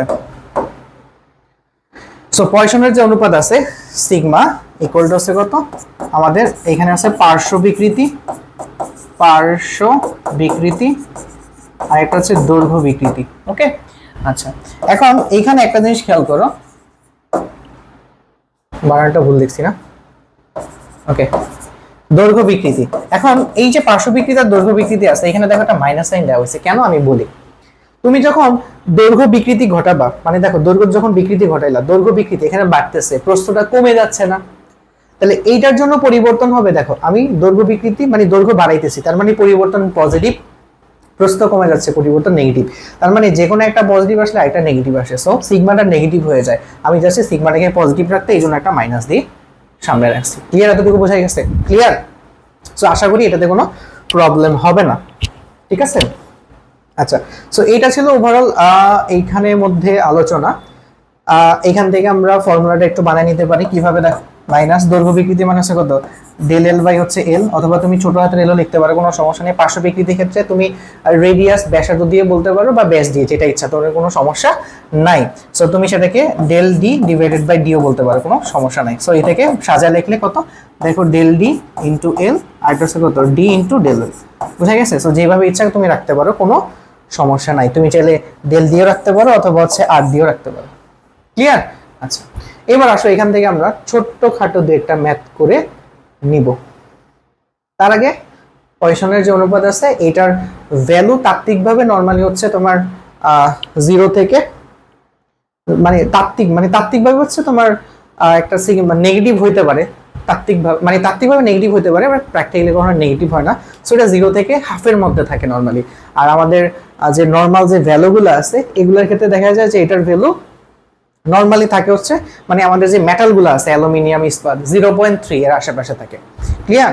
এতটুকু মনে থাকবে? ওকে, এরপরে দেখো যে আমরা হচ্ছে আরেকটা জিনিস একটু ক্লিয়ার করে নিই। ওকে, সো যেটা বলতেছিলাম যে সিগমার যে ভ্যালুটা আছে এটা নরমালি হচ্ছে তোমার যে -1 থেকে হাফ পর্যন্ত হয়। ঠিক আছে, এটা তাত্ত্বিকভাবে, তাত্ত্বিক, বাট প্র্যাকটিক্যালি এটা হয় হচ্ছে সিগমার যে ভ্যালু আছে নেগেটিভ হয় না কখনো, কারণ এমন কিছু হবে না তুমি দৈর্ঘ্য বাড়ায় দিবা আবার প্রস্থ বেড়ে যাবে, এটা কি কখনো হয়? তার মানে তখন আর নেগেটিভ পসিবল না। সো নরমালি 0 থেকে তোমার হচ্ছে হাফ পর্যন্ত হয়ে থাকে। ঠিক আছে, আর হচ্ছে আমাদের নরমালি, ঠিক আছে, ওই যে লোহা, ইস্পাত, অ্যালুমিনিয়াম, সো এগুলোর জন্য এটা 0.3 আশেপাশে হয়। ওকে, এবার আসো এখান থেকে ম্যাথ আমারই কঠিন কিছু না, একদম সহজ ম্যাথ। এখানে বলছে 1 মিটার দৈর্ঘ্য 2 মিলিমিটার ব্যাসার্ধের একটি তারে 5 কেজি বড় বস্তু ঝোলালে দৈর্ঘ্য বিকৃতি এতটুকু হয়। পয়সনের অনুপাত এত, উদ্দীপকে উল্লেখিত ভরের পরিমাণ কমিয়ে 2 কেজি করা হলে তারটির ব্যাসার্ধে কিরকম পরিবর্তন হবে এটা একটু বের করো। সো আহামরি কিছু করা নাই, তুমি এখান থেকে সোজা কথা হচ্ছে দেখো দৈর্ঘ্য বিকৃতি বের করবা, আর তোমার পয়সনের যে অনুপাত দেওয়া আছে ওইখান থেকে পার্শ্ব বিকৃতিটা বের করে ফেলতে হবে। ঠিক আছে, তারটি কি ধরনের পরিবর্তন হবে। বুঝা গেছে? ওকে, এখন এখানে ছোট একটা প্রবলেম আছে, আমি ম্যাপটাকে সলভই করে দিই। প্রবলেমটা হচ্ছে একটু খেয়াল করো যে এখানে 5 কেজি ঝুলাইলে তার ওয়েটটা নিচের দিকে কাজ করতেছে, সো বল প্রয়োগ করার ফলে এটা একটু লম্বা হয়ে গেছে 1 মিলিমিটার, ঠিক আছে। বাট যখন 2 কেজি মানে হলো করবা, তখন কিন্তু আর 1 মিলিমিটার হবে না, তখন অন্য কিছু হবে। সো সেটা তোমাকে আসলে বের করে নিতে হবে, বুঝা গেছে? দৈর্ঘ্য বিকৃতি কতটুকু হয় সেখান থেকে তুমি বের করে নিবা। এখন ওইটা বের করার জন্য কিন্তু তোমার ইয়ং এর মডুলাস দরকার হয়। সেই ইয়ং এর মডুলাস বের করার জন্য এই থিওরিটা তুমি ইউজ করবা। এখানে F/A, দেখো F এর মান দেওয়া আছে 5 কেজি মানে 5 × 9.8, এ হচ্ছে দেখো ওই যে ব্যাসার্ধ দেওয়া আছে, এ হয়ে গেছে। আর বিকৃত দেওয়া আছে 1 মিটার দীর্ঘ ছিল, এতটুকু চেঞ্জ হয়েছে। ওইটা দিয়ে তুমি ইয়ং এর গুণাঙ্ক বের করে ফেলবা। ইয়ং এর গুণাঙ্ক তো সবসময় কনস্ট্যান্টই থাকে, ওইটাকে ইউজ করে এখানে দৈর্ঘ্য বিকৃতি বের করবা, ওইখান থেকে পার্শ্ব বিকৃতি থেকে বের করে ফেলবা। ক্লিয়ার? বুঝা গেছে? আশা করি এটা পারবা। এটা দিয়ে আমি টাইম নষ্ট করতে চাচ্ছি না, ঠিক আছে। আমি কি একটু করাই দিব কিনা, মানে বুঝতে পারছো তো? ফাইনালি তোমার কি হবে এখানে দেখো, আমি বলি সিগমা তোমার ওইখান থেকে তো দৈর্ঘ্য বিকৃতি হয়ে গেল, এটা আগের কোশ্চেনের পার্ট, এটাতে একটা আমি করাইছি। সো দৈর্ঘ্য বিকৃতি তুমি এখানে বসাবা, এরপরে নিচে কি বসাবা? নিচে হচ্ছে পার্শ্ব বিকৃতি। পার্শ্ব বিকৃতি থেকে তোমাকে বলছে ব্যাসার্ধ পরিবর্তন বের করতে, তার মানে ডেল r/r আর এর মান তো তুমি জানো, এই যে 2 মিলিমিটার, তাহলে ডেল r এখান থেকে বের হয়ে যাবে। বাকি সবকিছু তোমার জানা আছে। ক্লিয়ার? অসহপীড়ন আলাদা আহামরি কোনো জিনিস না, এটা থেকে মাঝে মাঝে চলে আসে। দেখো পীড়ন, অসহপীড়ন মানে হচ্ছে যতটুকু পীড়ন দিলে কোনো একটা কিছু ছিঁড়ে যাবে, ঠিক আছে? যে কোনো একটা কিছু ছিঁড়ে যাবে, সেই পীড়নটাই হচ্ছে অসহপীড়ন। তাহলে অসহবল কতটুকু? যতটুকু বল দিলে কোনো একটা কিছু ছিঁড়ে যাবে, কোনো একটা তার ছিঁড়ে যাবে, সেটাই হচ্ছে কি অসহ, মানে অসহবল বলা হয়, ঠিক আছে। আচ্ছা, এতটুকু জান। ওকে, সো এটাতে আহামরি কিছু নাই। এরপরে দেখো আমাদের যে নেক্সট টাইপ, সেটা হচ্ছে কৃতকাজ বা সঞ্চিত শক্তি। কৃতকাজ মানে কি? ওই যে একটু আগে আমরা বলতেছিলাম যে ধরো তোমার কাছে একটা তার আছে, ওকে, এখন তুমি তারটাকে সামহাও একটু লম্বা করবে। এখন লম্বা করার জন্য তোমাকে অবভিয়াসলি বল প্রয়োগ করতে হবে। এটা তো এতক্ষণ আমরা বুঝে গেছি, এটা তো নর্মাল পোলাপানো বুঝে, তাই না? সো এখানে ধরো একটা তার আছে, এই তারটাকে হচ্ছে আমি একটু লম্বা করব, হ্যাঁ, তারটাকে একটু লম্বা করব। সো লম্বা করলে আমাকে একটা কাজ করতে হবে না, ওই কাজের পরিমাণটাই আমরা বের করবে আসলে। হ্যাঁ, লম্বা করতে পারো অথবা সংকুচিত করতে পারো, প্রসেস সেই, ঠিক আছে। আচ্ছা, সো তখন আমি কি করলাম, এটার নিচে একটা ফোর্স অ্যাপ্লাই দিলাম, মানে ফোর্স অ্যাপ্লাই করলে এটা এরকম হয়ে গেছে। তাহলে আমরা জানি এখানে ধরো যে দৈর্ঘ্য বৃদ্ধি পাইছে, সেটাকে আমি ডেল এল দিতে পারি অথবা এল দিতে পারো, যেটা ইচ্ছা। সো আমি দিলাম, এটা হচ্ছে ডেল এল, এই এতটুকু হচ্ছে ডেল এল, আর এই এতটুকু হচ্ছে কতটুকু ভাই? এতটুকু হচ্ছে এল। তাহলে এখানে ডব্লিউ কি পরিমাণ কাজ করা হয়েছে বলো? ডব্লিউ ইকুয়ালটা আমরা কি জানি? বল ইনটু সরণ। হ্যাঁ, এখন অনেকে বলবা ভাই তাহলে তো এফ আর ডেল এল দিলেই হয়ে যায়, তাই না? এটাই তো বলবা, বল ইনটু সরণ। এখন সরণ মানে কি? সরণ মানে ভর কেন্দ্রের সরণ না? আমরা যাই হিসাব করি, আমরা যার সরণ হিসাব করি সেগুলো ভর কেন্দ্রের সরণ। এখানে ভর কেন্দ্রের সরণ কিন্তু এই পুরাটা না, খেয়াল করো। এটার জন্য ভর কেন্দ্র এইখানে, আর এটার জন্য ভর কেন্দ্র কিন্তু এটার অর্ধেক, মানে এখানে, ঠিক আছে। তখন দেখবা এই ডেল এল এর অর্ধেক যাবে তোমার ভর কেন্দ্রের সরণ। ভর কেন্দ্রের সরণ পুরাটা হয়নি, ডেল এল এর অর্ধেক হয়েছে, বা এটাকে তুমি ডিফারেন্সিয়েশন করেও বের করতে পারো, ঠিক আছে। তো এই জন্য এখানে হাফ দিয়ে গুণ করতে হয় আসলে, বুঝা গেছে? তাহলে half F into del L, অথবা তুমি পুরো ফর্মুলাটা মনে রাখতে পারো, হাফ এ ওয়াই ছোট এল স্কোয়ার, ছোট এল এর জায়গায় তুমি ডেল এল স্কোয়ার বলতে পারো, divided by L. Clear? So এটা জানলেই মোটামুটি হয়ে যাচ্ছে। আর একটা জিনিস রাখবা, এক আয়তনের সঞ্চিত শক্তি মানে হাফ ইন্টু পীড়ন ইন্টু বিকৃতি। আচ্ছা, সঞ্চিত শক্তি কোন জায়গা থেকে আসলো মনে রাখবা, ঠিক আছে। যে পরিমাণ কাজ করা হয়, যে পরিমাণ কাজ করা হয় তাই সঞ্চিত শক্তি, তাই সঞ্চিত শক্তি। সো এটা আলাদা কোনো রাশি না, সঞ্চিত শক্তি, ঠিক আছে। মানে তুমি যে কাজটা করবা সেটাই হচ্ছে সঞ্চিত শক্তি। তার মানে এই যে দেখো, এখানে আমি লিখে দিছি, তোমাকে ভালো করে আন্ডারলাইন করে দিছি যে তারের দৈর্ঘ্য বৃদ্ধির জন্য, ঠিক আছে, কৃতকাজ অথবা সঞ্চিত শক্তি, তুমি যে কাজটা করবা ওইটাই ওইখানে সঞ্চিত শক্তি হিসেবে থাকবে। সো ওই সঞ্চিত শক্তি হওয়ার ফর্মুলাই এটা। আর যখন একক আয়তনে বলবে, আয়তন দিয়ে ভাগ করতে হবে, সেখান থেকে আমি এই ফর্মুলাটা পাই, হাফ ইন্টু পীড়ন ইন্টু বিকৃতি। ক্লিয়ার? বুঝে গেছে? এবার আসো সামনে যাই আমরা। P30 প্রসারিত করতে কি পরিমাণ কাজ করতে হবে? এটা আহামরি খুব কঠিন কোনো জিনিস না, জাস্ট এখানে তুমি ফর্মুলা বসায় দিবা, ফর্মুলা বসাইলেই আমার কাজ শেষ, ঠিক আছে। তাহলে ডব্লিউ ইকুয়ালটা হচ্ছে কি কি দেওয়া আছে আমি একটু খেয়াল করি। পিতার হচ্ছে কোনটা দেখো, এটা হচ্ছে পিতার, এই যে এটা পিতারের ক্ষেত্রে দেখো দৈর্ঘ্য বৃদ্ধি কি দেওয়া আছে? পি তার এবং কিউ তার দুটিকে উপযুক্ত ব্যবস্থায় ওজন ঝুলিয়ে উভয় তারের দৈর্ঘ্য প্রসারণ যথাক্রমে, দৈর্ঘ্য প্রসারণ দেওয়া আছে, তার মানে এই ফর্মুলা দিয়ে হয়ে যায়। দেখো কোন ফর্মুলা দিয়ে হয়ে যাবে, যে half F into del L, শেষ। এফ এর মান দেওয়া আছে, দেখো হাফ এফ এর মান হচ্ছে কত 98, আর ডেল এল পি এর জন্য প্রসারণ কতটুকু, পি এর জন্য এত মিটার দৈর্ঘ্য প্রসারণ, তাহলে 3.1 ইন্টু 10 ইনভার্স। ক্লিয়ার? সো এখান থেকেই তোমার জুল বের হয়ে যাবে। ক্লিয়ার? একদম শেষ। আশা করি এটা বুঝতে পারছো। এরপরে কিছু আছে?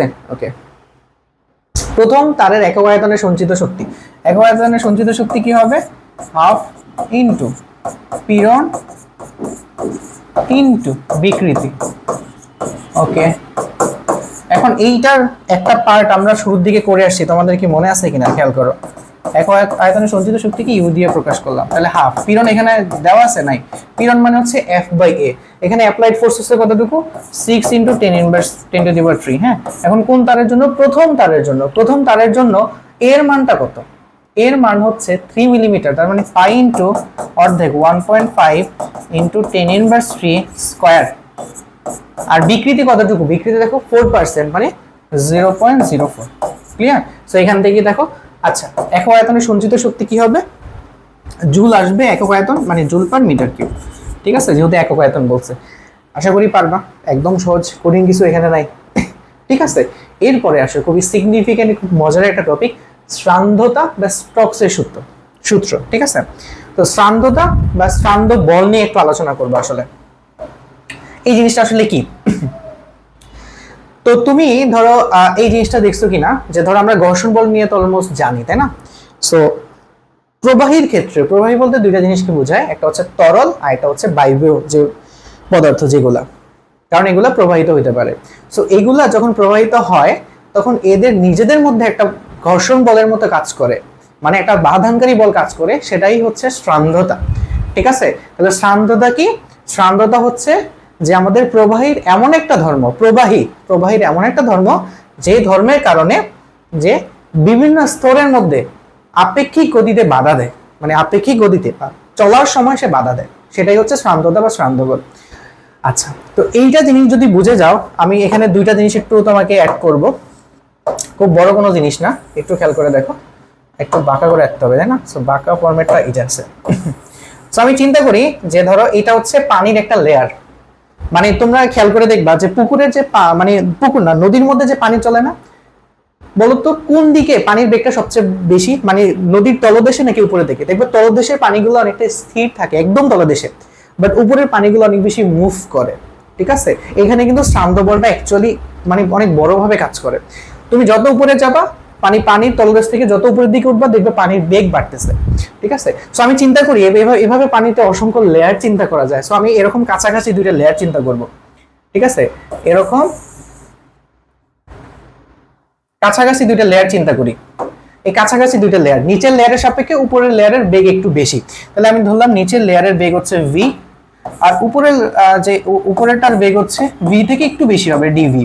ঠিক আছে, আমি যদি খুব কাছাকাছি নিছি তাহলে বেগের পরিবর্তন একটু বেশি, আমি যদি অনেক উপরে নিতাম তাহলে বেগের পরিবর্তন আরো বেশি হইতো। ওকে, আর এদের মধ্যে যে মানে হলো যে ডিসটেন্স, সেটা হচ্ছে ওয়াই।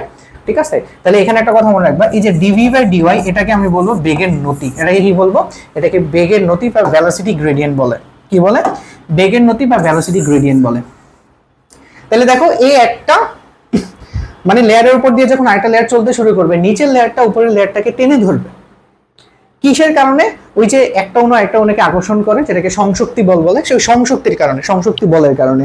ঠিক আছে, আচ্ছা, তাহলে এই যে ডিভি বাই ডিওয়াই, এখানে বিজ্ঞানী নিউটন এইটাতে বলছে যে তোমার এখানে যে সান্দ্র বলটা কাজ করে, এখানে যে সান্দ্র বলটা কাজ করে, সে সান্দ্র বলটা হচ্ছে এরকম দুইটা পরিবাহীর মধ্যে তাদের ক্ষেত্রফলের, মানে এদের একটা এরিয়া আছে না, ক্ষেত্রফলের সমানুপাতিক এবং বেগের নতি সমানুপাতিক। ঠিক আছে, সেই সমানুপাতিক সাইনটাকে তুলে দেওয়ার জন্য এখানে একটা ইটা চলে আসে। ঠিক আছে, এই ইটাটাকে বলে সান্দ্রতাঙ্ক বা সান্দ্রতার গুণক বলা হয়। হ্যাঁ, মানে একটা গুণক বা একটা ধ্রুবক। ক্লিয়ার? বুঝা গেছে এতটুকু? তো আশা করি ব্যাপারটা তুমি বুঝতে পারছো এখানে কাহিনী কি হয়েছে আসলে। এখন ডিভি বাই ডিওয়াই এর মান আসলে কোথায় পাবো ভাই? এটা সবসময় কি দেওয়া থাকবে? হ্যাঁ, দেওয়া থাকবে। আর যদি না দেওয়া থাকে, অনেক সময় তুমি ডিভির জায়গায় del V by del Y ধরে করতে পারো যদি সিগনিফিকেন্ট কোনো কিছু না বলে। যেমন তোমাকে বললো এটার নিচেরটার বেগ হচ্ছে 5 মিটার, উপরটার বেগ হচ্ছে 8 মিটার পার সেকেন্ড, দুটার মধ্যে ডিস্টেন্স হচ্ছে 5 মিটার, তখন তুমি আর ডিভি আর ডিওয়াই তো করতে পারবে না, তখন তুমি del V by del Y দিয়ে করে ফেলতে পারো, কোনো প্রবলেম নাই। এই সকল জিনিস আসে নাই, সো এগুলো নিয়ে আমাদের অত মাথা ঘামানো লাগবে না। আশা করি শ্রান্ত বলটা বুঝে গেছে। এখানে একটু কথা আসো, এটার এককটা কি আসে দেখো তো, এটার এককটা আসে হলো প্যাসকেল সেকেন্ড, এটার আরেকটা একক আছে পয়েস বলা হয়, ঠিক আছে? সো এটাকে 10 পয়েসও বলা হয়। ক্লিয়ার? মনে থাকবে? সো এই জিনিসটা একটু মনে রাখলে, বিজ্ঞানী পয়সলি থেকে নামটা আসছে। এবার আসো, এখানে আরেকটা জিনিস অ্যাড করতে হবে, এই যে হচ্ছে আমাদের আরেকটা টপিক আছে, সেটা হচ্ছে আমাদের স্টকসের সূত্র। আহামরি কঠিন কিছু না, আমি এখানে একটু আলাদা বলি। স্টকসের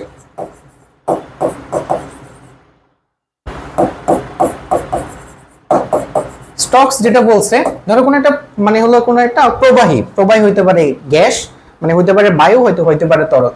সো একটা প্রবাহীর মধ্যে দিয়ে এভাবে চিন্তা করো, ধরো একটা পাইপ আছে, এই পাইপের মধ্যে দিয়ে মানে পাইপের মধ্যে পানি আছে, ঠিক আছে? পানি আছে, সো এটার মধ্যে আর ব্যাসার্ধে কোনো একটা গোলক মুভ করতেছে, আর ব্যাসার্ধে কোনো একটা গোলক, ঠিক আছে? তাহলে আর ব্যাসার্ধ, এই ব্যাসার্ধ হচ্ছে কত আর, তাহলে ও যে স্থান বল অনুভব করবে, কেন? ও যখন সামনের দিকে যেতে চাবে পানির লেয়ার গুলোকে টেনে ধরবে। সো যে স্থান বল কাজ করবে, স্থান বল, সেই বলটা হবে 6 পাই আর ইটা ভি। ভি মানে হচ্ছে যত বেগে সামনের দিকে যাচ্ছে, বেগ বাড়লে স্থান বল বাড়বে, স্বাভাবিক যত বেগে ও ছুটতে শুরু করবে অত বেশি টেনে ধরবে। আর ইটা মানে হচ্ছে স্থানাঙ্ক, যেই তরলে যাচ্ছে ওর স্থানাঙ্ক, আর মানে হচ্ছে ওর নিজের রেডিয়াস, আর 6 পাই তো 6 পাই।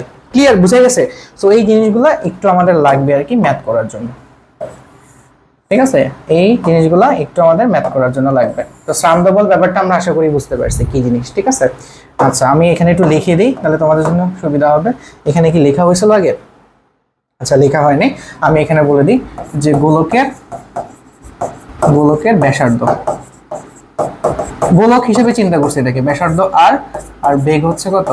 বেগ হচ্ছে ভি, আর এটা হচ্ছে স্থানাঙ্ক, এটা তো বোঝাই যায়, আশা করি এটাতে কোনো প্রবলেম হবে না। ওকে, এবার আসো আমরা আরেকটা খুব ইম্পর্টেন্ট টপিক নিয়ে আলোচনা করব, প্রান্ত বেগ, বা এটাকে বলে টার্মিনাল ভেলোসিটি বা অন্তবেগও বলা হয়। খুবই সিগনিফিক্যান্ট একটা টপিক, হ্যাঁ?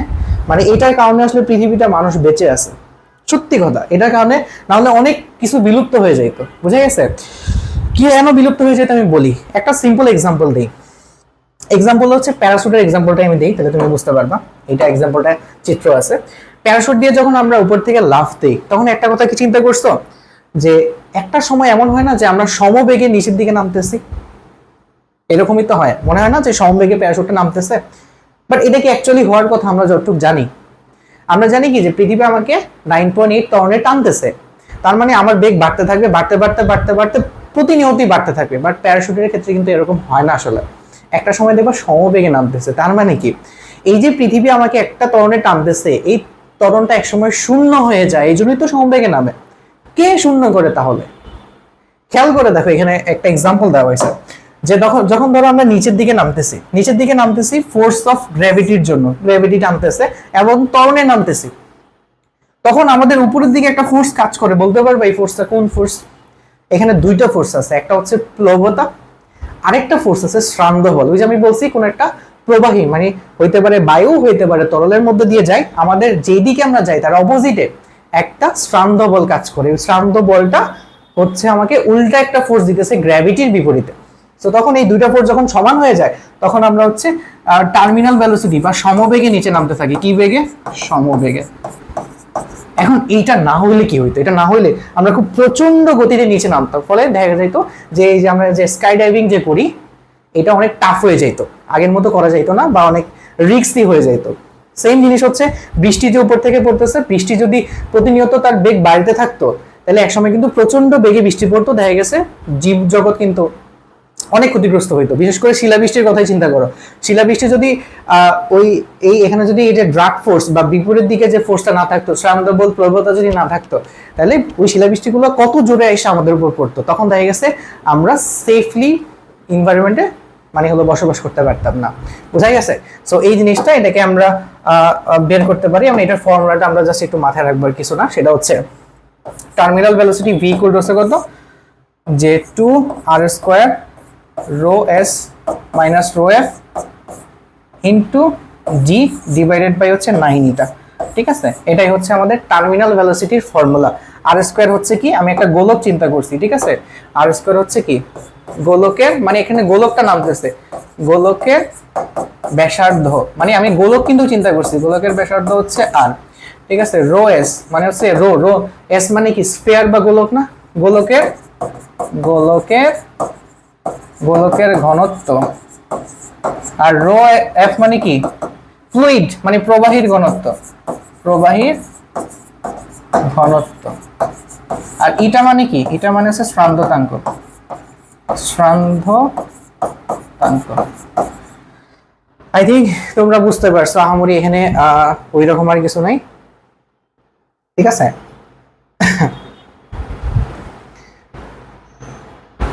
ক্লিয়ার? আচ্ছা, সো কোনোভাবে এটা হচ্ছে উপর থেকে নিচে নামে, উপর থেকে নিচে, উপর থেকে যদি নিচে নামে তুমি এই ফর্মুলাটা ইউজ করবে। অনেকে আবার বলে ভাই মাঝে মাঝে নিচে থেকে উপরে গেলে আউলে ফেলি কি করবো, আরে কোনো এত টেনশন নেই, নিচে থেকে উপরে কোনগুলো উঠবে, যেমন বাবল, বাবলের হচ্ছে ঘনত্ব কম থাকে, সো পানির মধ্যে বাবল যদি তৈরি হয় সেটা উপর দিকে চলে আসে। ঠিক আছে, সো বাবলের জন্য তুমি উল্টা বসায় দিবা, মোট কথা হচ্ছে rho S minus rho F না, যেটার ঘনত্ব বেশি হবে সেটার থেকে ছোটটা বিয়োগ করবে, তাইলেই হবে। ঠিক আছে, আর তোমার নেগেটিভ আসলে সমস্যা নেই, লিখে দিবা যে নেগেটিভ মানে উপরের দিকে উঠতেছে। ক্লিয়ার?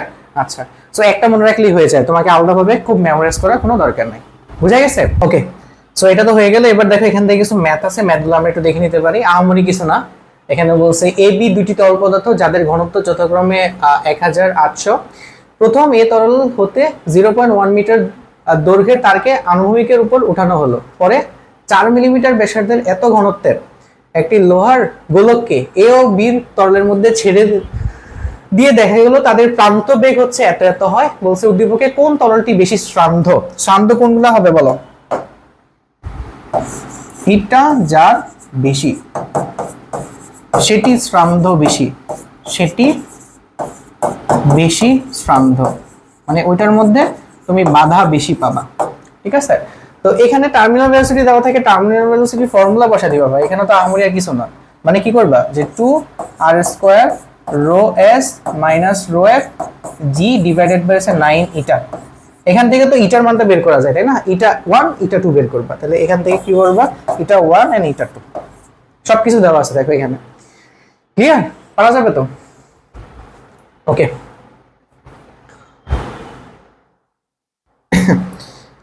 এরপরে দেখো আমাদের কি আছে, পৃষ্ঠটান। খুবই সিম্পল একটা জিনিস, বাট আমরা খুবই পেঁচায় ফেলি। ঠিক আছে, পৃষ্ঠটান আসলে কি? তোমরা দেখবা যে তরলের পৃষ্ঠ সবসময় টান টান অবস্থায় থাকে। এই টান টান অবস্থায় থাকার একটা কারণ আমরা জানি, সেটা হচ্ছে কি, যে তরল অণু নিজেদের মধ্যে একটা সংশক্তি বলের কারণে এটা হয়ে থাকে, মানে নিজেদের অণুগুলোর আকর্ষণের কারণে হয়ে থাকে।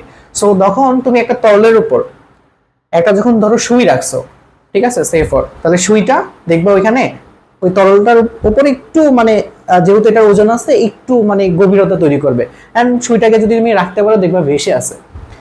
তো এই যে সুইটাকে রাখছো তার একটা দৈর্ঘ্য আছে না, দেখো তো। আচ্ছা, তো এই যে এটা যে এখানে স্টেবল আছে, কেন স্টেবল আছে? ওর ওজনটাকে কেউ তো রিডিউস করছে, কারণ সুইয়ের তো একটা ওজন আছে, নিচের দিকে চলে যাওয়ার কথা, যাইতেছে না। তো এখানে একটা বল পাওয়া যায়, তাই না? আচ্ছা, তো এখন এই বলটা কে সার্ভ করতেছে? ওই যে পানির টান টান অবস্থা বা তরলের টান টান অবস্থা। তাহলে আমরা মনে রাখবো যে একক দৈর্ঘ্যে কি, একক দৈর্ঘ্যে যে বল পাওয়া যায়, যে বল, তাই হচ্ছে কি পৃষ্ঠটান। মানে এখানে শেষ হয় না ডেফিনেশন, আমি শেষ করি, আমি তোমাকে সিম্পল করে বুঝাইতেছি। এই বলটা কেমন হবে? এই বলটা হবে হচ্ছে মানে কোন রেখার একক দৈর্ঘ্যে, ঠিক আছে, কোন রেখার। এই বলটা কেমন হবে জানো? বলটা হবে রেখার সাথে লম্ব, রেখার সাথে কি লম্ব, এবং যেই পয়েন্টে কানেক্ট হয়েছে না রেখাটা আর হচ্ছে তরল ওইটার স্পর্শক বরাবর। ঠিক আছে, আচ্ছা তাহলে এখানে দেখো দুই দিকে কারেন্ট হয়েছে, কারণ একটা সুই যদি চিন্তা করো সুইয়ের ওই দিকেও কানেক্ট হয়েছে পানির সাথে, এই প্রান্তেও কানেক্ট হয়েছে পানির সাথে, তাই না?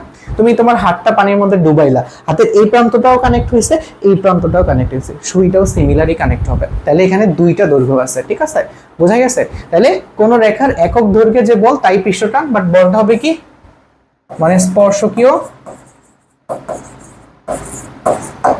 এবং রেখার সাথে লম্ব, রেখার সাথে লম্ব। তাহলে এইটার পৃষ্ঠটানের ডেফিনেশন আছে এফ ডিভাইডেড বাই হচ্ছে, এটাকে আমি ডিগ্রেড লিখবো বিবেচিত দৈর্ঘ্য, বিবেচিত দৈর্ঘ্য। ঠিক আছে, ওকে, যত আসে তত বসাইতে হবে। এবার আসো সুইয়ের জন্য টি ইকুয়াল টু কত হবে, এফ ডিভাইডেড বাই, এটা দৈর্ঘ্য হচ্ছে এল। তাহলে দেখো এই বরাবর এল গেছে, এই বরাবর দুইটা এল আছে, তার মানে 12 হবে, কারণ দুইটা দৈর্ঘ্য মানে হচ্ছে দুইটা, এই যে তুমি হাতটা ডুবাইলে না, হাতের এই প্রান্ত কানেক্টেড আছে, এই প্রান্ত হচ্ছে তলের সাথে কানেক্টেড, তাহলে এল আর এল 12 সুইয়ের ক্ষেত্রে সিমিলার। বুঝা গেছে? আচ্ছা এটার জন্য টি ইকুয়াল টু কত হবে, পৃষ্ঠটান এফ তো হবে, এফ তো যা ভ্যালু দেওয়া থাকে তাই। আর এটার দেখো এই যে পরিধিটা কি পানির সাথে বা তলের সাথে কানেক্টেড থাকবে না, তার মানে হবে 2 পাই আর। এটার জন্য কি হবে দেখো তো, এফ তো এফ এর জায়গায় থাকবে, বিবেচিত দৈর্ঘ্য কতটুকু হবে, এটার দেখো বাইরের প্রান্তটা কানেক্টেড না, তার মানে 2 পাই r1, আর ভিতরের প্রান্তটা দেখো তলের সাথে কানেক্টেড থাকবে, তার মানে 2 পাই r1 r2। ঠিক আছে, বুঝাই গেছে আই থিংক। ওকে, সিমিলারলি দেখো আমরা যদি পরবর্তীটাতে চলে যাই, এটার জন্য কি হবে, টি ইকুয়াল টু হচ্ছে কত, এফ হবে, আর বিবেচিত দৈর্ঘ্য কতটুকু হবে, এটা যদি তলের মধ্যে ডুবে যায় তাহলে দেখো এই পুরা তলটা তলের সাথে কানেক্টেড থাকবে না, এই যে পুরা তলটা, তার মানে কত হবে 2a প্লাস বি। ঠিক আছে, কারণ এই যে এটা হচ্ছে কি বি, এটা হচ্ছে এ, এটা আবার বি, আবার এটা আবার কি এ, তার মানে 2a প্লাস বি। এটার জন্য কি হবে, টি ইকুয়াল টু আছে কত, এফ, দেখো ভিতরে আছে একটা চতুর্ভুজ আছে। ঠিক আছে, তাহলে চতুর্ভুজের পরিধি পুরোটা তলের সাথে কানেক্টেড, এটা একটা আয়তক্ষেত্র, তার মানে 2a প্লাস বি প্লাস এই বাইরে পুরো প্রান্তটা কানেক্টেড, আমার আছে 2 পাই আর। ক্লিয়ার, বোঝা গেছে? এটা ছিল ওভারঅল কাহিনী। আশা করি এটা থেকে ম্যাথ আসতে পারবা, এই জিনিসটা মানে বিবেচিত দৈর্ঘ্য বের করতে পারলে বাকিগুলো তুমি করতে পারো, আহামরি কিছু না। এবার আসো পৃষ্ঠ শক্তি, খুবই ইম্পর্টেন্ট চলে আসে। পৃষ্ঠ শক্তি মানে কি? পৃষ্ঠ শক্তি মানে হচ্ছে যে তুমি কোনো একটা মানে কোনো একটা তরলের যে মুক্ত তল আছে না, মুক্ত তলের ক্ষেত্রফল এক একক বৃদ্ধি করবা, তাহলে যেই পরিমাণ কাজ করতে হবে, একটু পরে আরেকটু বলতেছি, যে পরিমাণ কাজ করতে হবে ওটাকে পৃষ্ঠ শক্তি বলা হয়। আর আমি যেটা বলছি যে পরিমাণ কাজ করা হয় ওটা কি হিসেবে জমা হয়, এখানে সঞ্চিত শক্তি হিসেবে। বোঝা গেছে? অথবা তুমি যদি ক্ষেত্রফল কমায় দাও তাহলে সেখানে নির্গত শক্তি হিসেবে কাজ করবে, এটা আমরা বুঝে যাবো, আশা করি সমস্যা নাই। তাহলে দেখো সমষ্ণ প্রক্রিয়া মানে এখানে আমি টেম্পারেচার চেঞ্জ করবো, তাহলে সমষ্ণ প্রক্রিয়াতে কোন তরলের মুক্ত তলের ক্ষেত্রফল প্রতি একক বৃদ্ধি করতে অথবা হ্রাস করতে সম্পাদিত কাজের পরিমাণ অথবা সঞ্চিত যে বিভব শক্তি, ওইটাই হচ্ছে আমাদের পৃষ্ঠ শক্তি। তাহলে ই ইকুয়াল টু হচ্ছে কত, ডব্লিউ বাই ডেল এ। একটা মনে রাখবে, পৃষ্ঠ শক্তি আর হচ্ছে আমাদের পৃষ্ঠটান সেম রাশি হয়ে যায়, এন্ড দুইটার ভ্যালু সেম। মানে তোমাকে যদি পৃষ্ঠটানের ভ্যালু দেওয়া থাকে তুমি পৃষ্ঠ শক্তির ভ্যালু হিসেবে ওটাকে ইউজ করতে পারবে, কোনো প্রবলেম নাই। ক্লিয়ার? ওকে, এখন এখানে একটা সিম্পল জিনিস চলে আসে, সেটা হচ্ছে কি আর ব্যাসার্ধের এন সংখ্যক ছোট ফোঁটা বা কে আর ব্যাসার্ধ বিশিষ্ট একটি ফোঁটাতে কনভার্ট করলে কি হবে, তখন হচ্ছে তোমার ওই যে মানে হলো কতটুকু কাজ করা লাগবে। সো আমরা তো একটা ফর্মুলা জানি যে এখান থেকে দেখো ডব্লিউ ইকুয়াল টু কত লেখা যায়, ডব্লিউ ইকুয়াল টু লেখা যায় ই ডেল এ, তার মানে ডেল এ ইনটু ই এর জায়গায় লিখতে পারবো টি, সারফেস টেনশন। ঠিক আছে, বা পৃষ্ঠটান। এখন খেয়াল করে দেখো ক্ষেত্রফলের পরিবর্তন কতটুকু হয়, মানে এরকম এন সংখ্যক ছোট ছোট ফোঁটা আছে, ছোট ছোট ফোঁটাকে তুমি একটা বড় ফোঁটাতে কনভার্ট করলা, তাহলে এখানে ক্ষেত্রফল কতটুকু আসে খেয়াল করো। এই ইকুয়াল টু হচ্ছে কত, একটা গোলকের ক্ষেত্রফল হচ্ছে 4 পাই আর স্কয়ার, এন সংখ্যক আছে তার মানে এন দিয়ে গুণ করতে হবে। ক্লিয়ার? এটাকে যখন তুমি বড় গোলকে কনভার্ট করছো তার ব্যাসার্ধ হচ্ছে আর, তার মানে এটার ক্ষেত্রফল হচ্ছে, এটা হলো a1 আর এটা a2, এটার ক্ষেত্রফল হবে কতটুকু 4 পাই আর স্কয়ার। ঠিক আছে, তাহলে ডেল এর পরিমাণটা কতটুকু বলো, ডেল এ ইকুয়াল টু কত হবে, ডেল এ ইকুয়াল টু হবে দুটার ডিফারেন্স করলে কত, দেখো দুইটা থেকে কত কমন যায়, 4 পাই কমন যায়। তাহলে এখানে কোনটা বড় হবে বলো, কোনটা বড় হবে, এদের ক্ষেত্রফল বড় হবে, এদের ক্ষেত্রফল কিন্তু বড় হবে, তার মানে n r square minus r square. এখন কেমনে এদের ক্ষেত্রফল বড় হবে এটা অলওয়েজ মাথায় রাখবা, ছোট গোলক দিয়ে যখন তুমি বড় গোলক বানাও ছোট গোলকের মোট পৃষ্ঠতলের ক্ষেত্রফল বড় থাকে, ঠিক আছে। এখানে একটা কথা মাথায় রাখবা, a1 গ্রেটার দেন a2, ঠিক আছে, অলওয়েজ এটা, হ্যাঁ, ওকে। এবার তাহলে দেখো w ইকুয়াল কত আসে, w ইকুয়াল আসবে 4 পাই n r square minus r square into t। এটাই হচ্ছে আমাদের সেই ফর্মুলা যেটা দিয়ে তুমি হচ্ছে কতটুকু কাজ করতে হবে সেটা তুমি বের করতে পারবা, ঠিক আছে।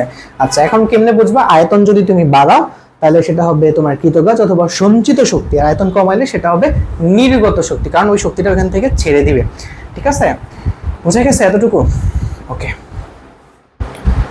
এবার আসো, এখানে বলছে একটা বুদবুদের জন্য, ঠিক আছে, একটা বুদবুদের জন্য তোমার বাড়াইলে কৃতকাজ কতটুকু হবে, w ইকুয়াল হবে কত, মানে a2 minus a1 into t, তাই না, ডেল টি। আচ্ছা, a2 কতটুকু হবে, তুমি ধরো এটার এরিয়াটা একটু বাড়ায় দিলা, মানে এটাকে বড় করে ফেললা, ঠিক আছে, তার মানে কতটা হবে 4 পাই r2 স্কয়ার মাইনাস 4 পাই r1 স্কয়ার ইনটু t, তাই না। বাট এখানে একটা ছোট্ট কথা আছে, বুদবুদের ক্ষেত্রে দেখো আগেরগুলো ছিল নিরেট, আগেরগুলো কি ছিল ভাই, আগেরগুলো দেখো এটা মানে নিরেট গোলক ছিল, কি গোলক, নিরেট গোলক। খেয়াল করো, নিরেট গোলকের ক্ষেত্রে কয়টা তল থাকে, বাইরে একটা তল থাকে না, ঠিক আছে। নিরেট গোলকের ক্ষেত্রে বাইরে কয়টা তল থাকে, নিরেট গোলকের ক্ষেত্রে বাইরে শুধুমাত্র একটা তল থাকে। আর এটা হচ্ছে ফাঁপা গোলক, এটা কি গোলক, ফাঁপা গোলকের জন্য কয়টা তল থাকে, দুইটা। তার মানে ওটার জন্য চেঞ্জ যত হবে এটার জন্য চেঞ্জ হবে তার ডাবল, ঠিক আছে। তার মানে 2 দিয়ে মাল্টিপল করতে হবে, বোঝা গেছে, মানে কি করতে হবে, এটাকে বুদবুদের জন্য 2 দিয়ে এটাকে মাল্টিপল করতে হবে। সো পরীক্ষা আসলে এটা একটু খেয়াল রাখবা, অবভিয়াসলি, হ্যাঁ, সবগুলা জিনিস এখানে খুবই সিগনিফিকেন্ট, ঠিক আছে, ওকে। এরপরে দেখো আমাদের কি আছে, আমাদের বলছে একই আকারে 10টি পানির ফোঁটা একত্রিত হয়ে একটি বড় ফোঁটায় পরিণত হলো, প্রতিটি ফোঁটার ব্যাস দেওয়া আছে, ব্যাসার্ধ কনভার্ট করে নিতে পারবা, এন্ড পানির পৃষ্ঠটান দেওয়া আছে, বড় ফোঁটার ব্যাস নির্ণয় করো। এটা তো একদম সিম্পল, বলো কি সেম থাকে বলো তো, যখন ছোট ফোঁটাগুলোকে বড় ফোঁটাতে কনভার্ট করো তাদের কি সেম থাকে, আয়তন সেম থাকে। সো এই কনসেপ্টটাকে ইউজ করে আমি ব্যাসার্ধ বের করে ফেলতে পারি। তার মানে 4/3 পাই আর কিউব n সংখ্যক ছোট গোলক মিলে এটা বড় গোলক তৈরি করছে, তার মানে হচ্ছে আয়তন কত, 4/3 পাই আর কিউব, দুইটা সমান হবে, আয়তন চেঞ্জ হয় না, ঠিক আছে। মানে এখানে যে ম্যাটেরিয়াল গুলো আছে ম্যাটেরিয়াল কিন্তু বাড়েও নাই কমে নাই, তার মানে আয়তন সেম। এখানে কাটাকাটি করে ফেলো, তাহলে এখানে দেখো মানে 5 × 10⁻⁷ না, তাহলে এখানে বসায় দাও, কতগুলো ফোঁটা ছিল, একই আকারে 10টি পানির ফোঁটা, 10, তার মানে 10 আর তার মানে এটাকে লেখা যাবে এত কিউব ইনটু আর, এটার মানে হচ্ছে আর। এবার দেখো এখান থেকে আর এর মানটা তুমি বসাই দিতে পারবে, আর এর মান বসায় দাও এখান থেকে, এই যে এটাকে অর্ধেক করে দিলেই তো তুমি আর পেয়ে যাচ্ছ। কোনটাকে অর্ধেক করবো, এই যে ব্যাসার্ধ দেওয়া আছে সুন্দর মতো, দেখো এই যে ফোঁটার ব্যাস, এটা থেকে করে। কোন ঘটনায় পানি তাপমাত্রার কোনো পরিবর্তন হবে কিনা, পানির তাপমাত্রা পরিবর্তন হবে কিনা কেমনে বুঝবা, যদি এরকম হয় যে তুমি কৃতকাজ করলা আর এখানে কি হয়ে গেছে দেখো, আয়তনটা কমে গেছে না, খেয়াল করো, ক্ষেত্রফল কমে গেছে। আমি তোমাকে বলে দিই, তুমি এখান থেকে ডেল ডব্লিউ বের করবা, ডেল মানে কৃতকাজটা কতটুকু, ডেল ডব্লিউ বা ডব্লিউ ইকুয়াল টু কত, আমরা মনে আছে 4 পাই n r square minus r square into t। এখান থেকে কিন্তু সবগুলা হয়ে যাবে, তো এটা একটা মান বের হবে, ঠিক আছে। আচ্ছা, এখানে দেখো ক্ষেত্রফল কমে যাচ্ছে, খেয়াল করো, এটাই হচ্ছে মেইন বিষয়, ক্ষেত্রফল কমে যাচ্ছে, তার মানে কি, কমে গেলে এটা হবে নির্গত শক্তি, কি হবে, নির্গত শক্তি মাস্ট ইম্পর্টেন্ট, এই জিনিসটা মাথায় রাখবা। ক্ষেত্রফল কমে যাওয়া মানে কি, ক্ষেত্রফল কমে যাওয়া মানে হচ্ছে নির্গত শক্তি, আর নির্গত শক্তি হইলে তাপমাত্রা কি হয়ে যাবে, তাপমাত্রা কমে যাবে, ঠিক আছে, তাপমাত্রা কমে যাবে, ক্লিয়ার। সো আশা করি এটা তুমি বুঝতে পারছো। এখানে তাহলে আমরা এই জিনিসটা, আর এটা তো করতে পারো নাকি, এখানে তো আমি সব করাই দিছি তোমাকে, জাস্ট ভ্যালু বের করবা। আর যেহেতু ক্ষেত্রফল কমে যাচ্ছে, হ্যাঁ, ক্ষেত্রফল যেহেতু কমে যাচ্ছে তার মানে তাপমাত্রা কমে যাবে, ঠিক আছে, ক্ষেত্রফল কমে যাচ্ছে, নির্গত শক্তি, তার মানে তাপমাত্রা কমে যাবে, বোঝা গেছে। এবার আমাদের এই চ্যাপ্টারের লাস্ট টপিক, সেটা হচ্ছে ক্যাপিলারিটি বা কৌশিকতা, ঠিক আছে। সো এটা আমারই খুব সিম্পল একটা টপিক, এটার জন্য আগে আমাকে স্পর্শ কোণটা বুঝতে হবে, একটু খেয়াল করো। ধরো তোমার কাছে একটা কাঁচ আছে,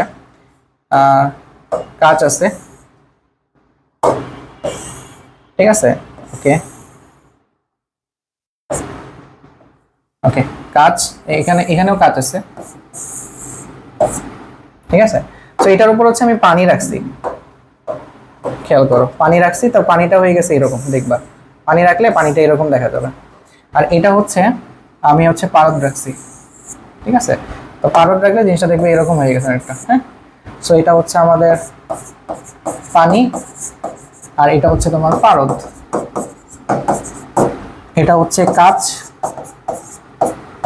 এটা হচ্ছে কাঁচ, ঠিক আছে, বা গ্লাস বলতে পারো।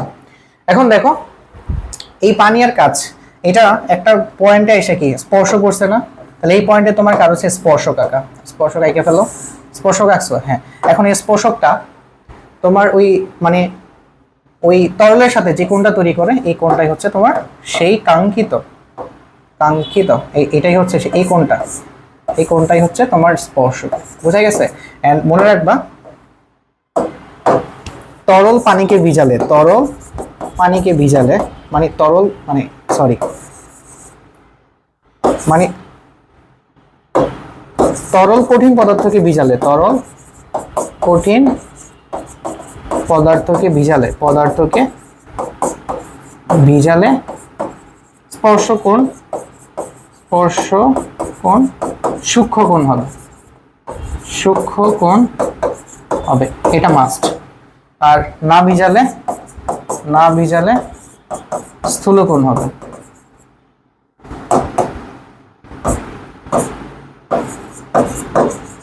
স্থূল কোণ হবে, ঠিক আছে। আচ্ছা এক্সাম্পল হচ্ছে কি, যেমন এই যে বিশুদ্ধ পানি, বিশুদ্ধ পানি ও কাঁচ, স্পর্শ কোণ কত হয় জানো, স্পর্শ কোণ হবে 8 ডিগ্রি, ঠিক আছে। আর এটা তো পারদ আর কাঁচ, এখানে স্পর্শ কোণ কেমনে বের করবা, সিমিলারলি যে পয়েন্টে কন্টাক্ট করছে না ওখানে স্পর্শক আঁকো, ঠিক আছে, যে পয়েন্টে কন্টাক্ট করছে ওখানে স্পর্শক আঁকো। এবার মানে এই রেখাটা মানে ওই তরলের ভেতরের দিকে যে কোণটা তৈরি করছে, মানে দেখো যেখানে তরল আছে ওই দিকে কোণটা নিছি, এখানে দেখো তরল কি এদিকে ছিল, এই জন্য এদিকে কোণ নেই, এখানে কি তরল আছে না, তরল আছে এইদিকে, তো এইদিকে কোণ নিতে হবে। এটা হচ্ছে আমার কি, এটা হচ্ছে থিটা মানে স্থূলকোণ, বোঝা গেছে। আর পারদ কাচের ক্ষেত্রে এটা হয়ে গেল 139 ডিগ্রি নরমালি, মানে স্থূলকোণ হবে। এতটুকু বোঝা গেছে, ওকে। এখন আসলে ক্যাপিলারিটি বা কৌশিকতা আসলে কি, ঠিক আছে। এখানে একটা এক্সাম্পল দেওয়া আছে ডিরেক্টলি, খুবই আমারই খুব বড় কিছু না, এটা হচ্ছে কৌশিকতা, ঠিক আছে। কৌশিকতা বা ক্যাপিলারিটি হচ্ছে কি, যে ধরো এই যে একটা পাত্রের মধ্যে আমি খুব চিকন একটা নল রাখছি, এই নলের একটা নাম আছে, এটাকে বলে কৌশিক নল, এটাকে কি বলে, এই নলটাকে বলে কৌশিক নল। কৌশিক নল মানে কি, যে নলটা খুবই সূক্ষ্ম এবং সরু ওটা হচ্ছে কৌশিক নল। কৌশিক নল রাখলে দুইটা ঘটনা ঘটতে পারে, তরলটা উপরের দিকে উঠে যাবে অথবা তরলটা নিচের দিকে নেমে যাবে, এই ঘটনাটাকে আমি কৌশিকতা বলি, এই ঘটনাটাকে কি বলে, কৌশিকতা বা ক্যাপিলারিটি বলে। তো এখন দেখো কোন ক্ষেত্রে উপরে উঠে যাবে, ওই যে তরল যদি কাঁচকে ভিজায়, কাঁচকে ভিজায় তখন মানে সূক্ষ্মকোণ হবে, সূক্ষ্মকোণ মানে স্পর্শকোণটা কেমন হবে, স্পর্শকোণটা যদি সূক্ষ্মকোণ হয়, ঠিক আছে। আচ্ছা আর কখন নিচে নেমে যাবে, তরল যদি কাঁচকে না ভিজায়, তরল যদি কাঁচকে না ভিজায় মানে স্থূলকোণ। তাহলে এখানে দেখো একটা কথা খেয়াল করো, তাহলে এখানে একটা হাইট হয়েছে না, কিছু পরিমাণ উপরে উঠছে বা কিছু পরিমাণ নিচে নামছে, নামছে কিনা। তাহলে এই যে হাইটটা, এই হাইটটা হচ্ছে আমরা এখানে বের করব, ঠিক আছে। এই হাইটটা হচ্ছে আমরা এখানে বের করব, এই হাইটটা হচ্ছে এইচ, এই যে যেই পরিমাণ নামছে বা উপরে উঠছে এই হাইটটা হচ্ছে কি, এই হাইটটা হচ্ছে এইচ, এইচ এর মান আমি চাইলে বের করতে পারি, ওকে। আচ্ছা এবার খেয়াল করো, টি মানে হচ্ছে কি, টি মানে হচ্ছে কি, টি এর পরিচয় কি হবে বলো, আমাদের পৃষ্ঠটার, পৃষ্ঠটার, এটা হলো টি এর পরিচয়। আচ্ছা আর মানে হচ্ছে কি, মানে হচ্ছে এটাকে আমি বলবো নলের ব্যাসার্ধ, নলের ব্যাসার্ধ, এটা হচ্ছে আর, ঠিক আছে। আচ্ছা আর থিটা হচ্ছে স্পর্শকোণ, স্পর্শ। আর বাকি পরিচয় তো আমরা জানি, এইচ মানে হচ্ছে উপরিস্থ কতটুকু, আর মান তো বুঝলাম, রো মানে হচ্ছে কি, রো মানে তরলের ঘনত্ব, তরলের ঘনত্ব। এখান থেকে তুমি চাইলে সবকিছু বের করতে পারবা, একটা যদি না দেওয়া থাকে আরেকটা মাঝে মাঝে, ঠিক আছে। আর যদি খুব ছোট হয়, খুব ছোট হয়, তাহলে আমরা কি করি যে r/3 কে মানে 0 সমান ধরে এটাকে বাদ দিয়ে দিই, ঠিক আছে, কারণ আর এমনি ছোট, ওটাকে 3 দিয়ে ভাগ করলে আরো ছোট হয়ে যাবে। বোঝা গেছে? ক্লিয়ার এতটুকু? আচ্ছা এবার আসো, এবার আমরা এখান থেকে অনেক ম্যাথ আছে, এগুলো আমরা একটু দেখবো, তোমাদের একটু বুঝাই দিব কেমনে তোমরা করবা। আসো এবার একটু খেয়াল করে দেখি।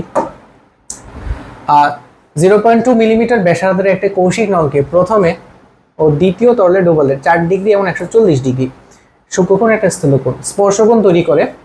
এরপর বলছে প্রথম ও দ্বিতীয় তরলের পৃষ্ঠটান দেওয়া আছে ডিরেক্টলি, কৌশিক নলে যে পরিমাণ তরল উপরে ওঠে তা বের করে, এইচ বের করতে বলছে। এইচ এর ফর্মুলা কোন জায়গা থেকে পাবা ভাই? এটা বসা, এইচটাকে এক পাশে নিয়ে যাও, শেষ। পারবা না এতটুকু সিম্পল কাজ করতে? উদ্দীপকে কৌশিক নলে তাহলে উত্থান না পতন বেশি হবে? দুইটা নল আছে না, তাহলে এইচ বের করে কম্পেয়ার করবা, এইচ বের করে কম্পেয়ার করবা। আমি কিচ্ছু না এখানে, এটা সিম্পল, মানে ফর্মুলা বসাবা শেষ। এই জন্য আমি এগুলাকে করে দিতেছি না তোমাদের। এরপরে আসো 2 নাম্বার। আচ্ছা সেম জিনিসই তো, পানিপূর্ণ বিকারে ডুবানো হয়েছে, এখন এইচ এর মান দেওয়া আছে 0.73। উদ্দীপকে আলোকে পানির তলটা নির্ণয় করো, মানে টি এর মান নির্ণয় করতে হবে, টি বের করে ফেলবা। কৌশিক নলে ব্যাসার্ধে কি পরিবর্তনে পানির উচ্চতা এত মিটার হবে তা নির্ণয় করো, ব্যাসার্ধের পরিবর্তন হিসাব করতে হবে। তাহলে এইচ এর মান এত ধরে আর এর মান বের করবা, তারপরে কম্পেয়ার করবা। বুঝা গেছে? সিমিলার জিনিস। তো আশা করি আমরা এই চ্যাপ্টারের সব কনসেপ্টগুলো বুঝতে পারছি। আমি ট্রাই করছি তোমাকে A to Z সবগুলো শেষ করে দেওয়ার, একটু স্লো আগাইছি ইচ্ছা করি যাতে কনসেপ্টগুলো ক্লিয়ার হয়। এখন তুমি রিভিশন তো করবা, ইন ফিউচার যদি কাজে লাগে তুমি 2x স্পিডে দেখতে পারো, যাদের সাবস্ক্রিপশন কিনা আছে তারা 3x স্পিডে দেখতে পারো, কোনো প্রবলেম নাই। সো ভাই ক্লাসটা যদি ভালো লাগে অবভিয়াসলি চ্যানেলটা সাবস্ক্রাইব করে রাখবা, ফ্রেন্ডদের সাথে শেয়ার করবা। সো তোমাদের শেয়ার সাবস্ক্রাইব এগুলোর উপর ডিপেন্ড করে আমার মোটিভেশন, অ্যান্ড আমি বাকি চ্যাপ্টারগুলোর ক্লাসও তোমাদের দিয়ে দিব। আজকে এতটুকুই, আল্লাহ হাফিজ।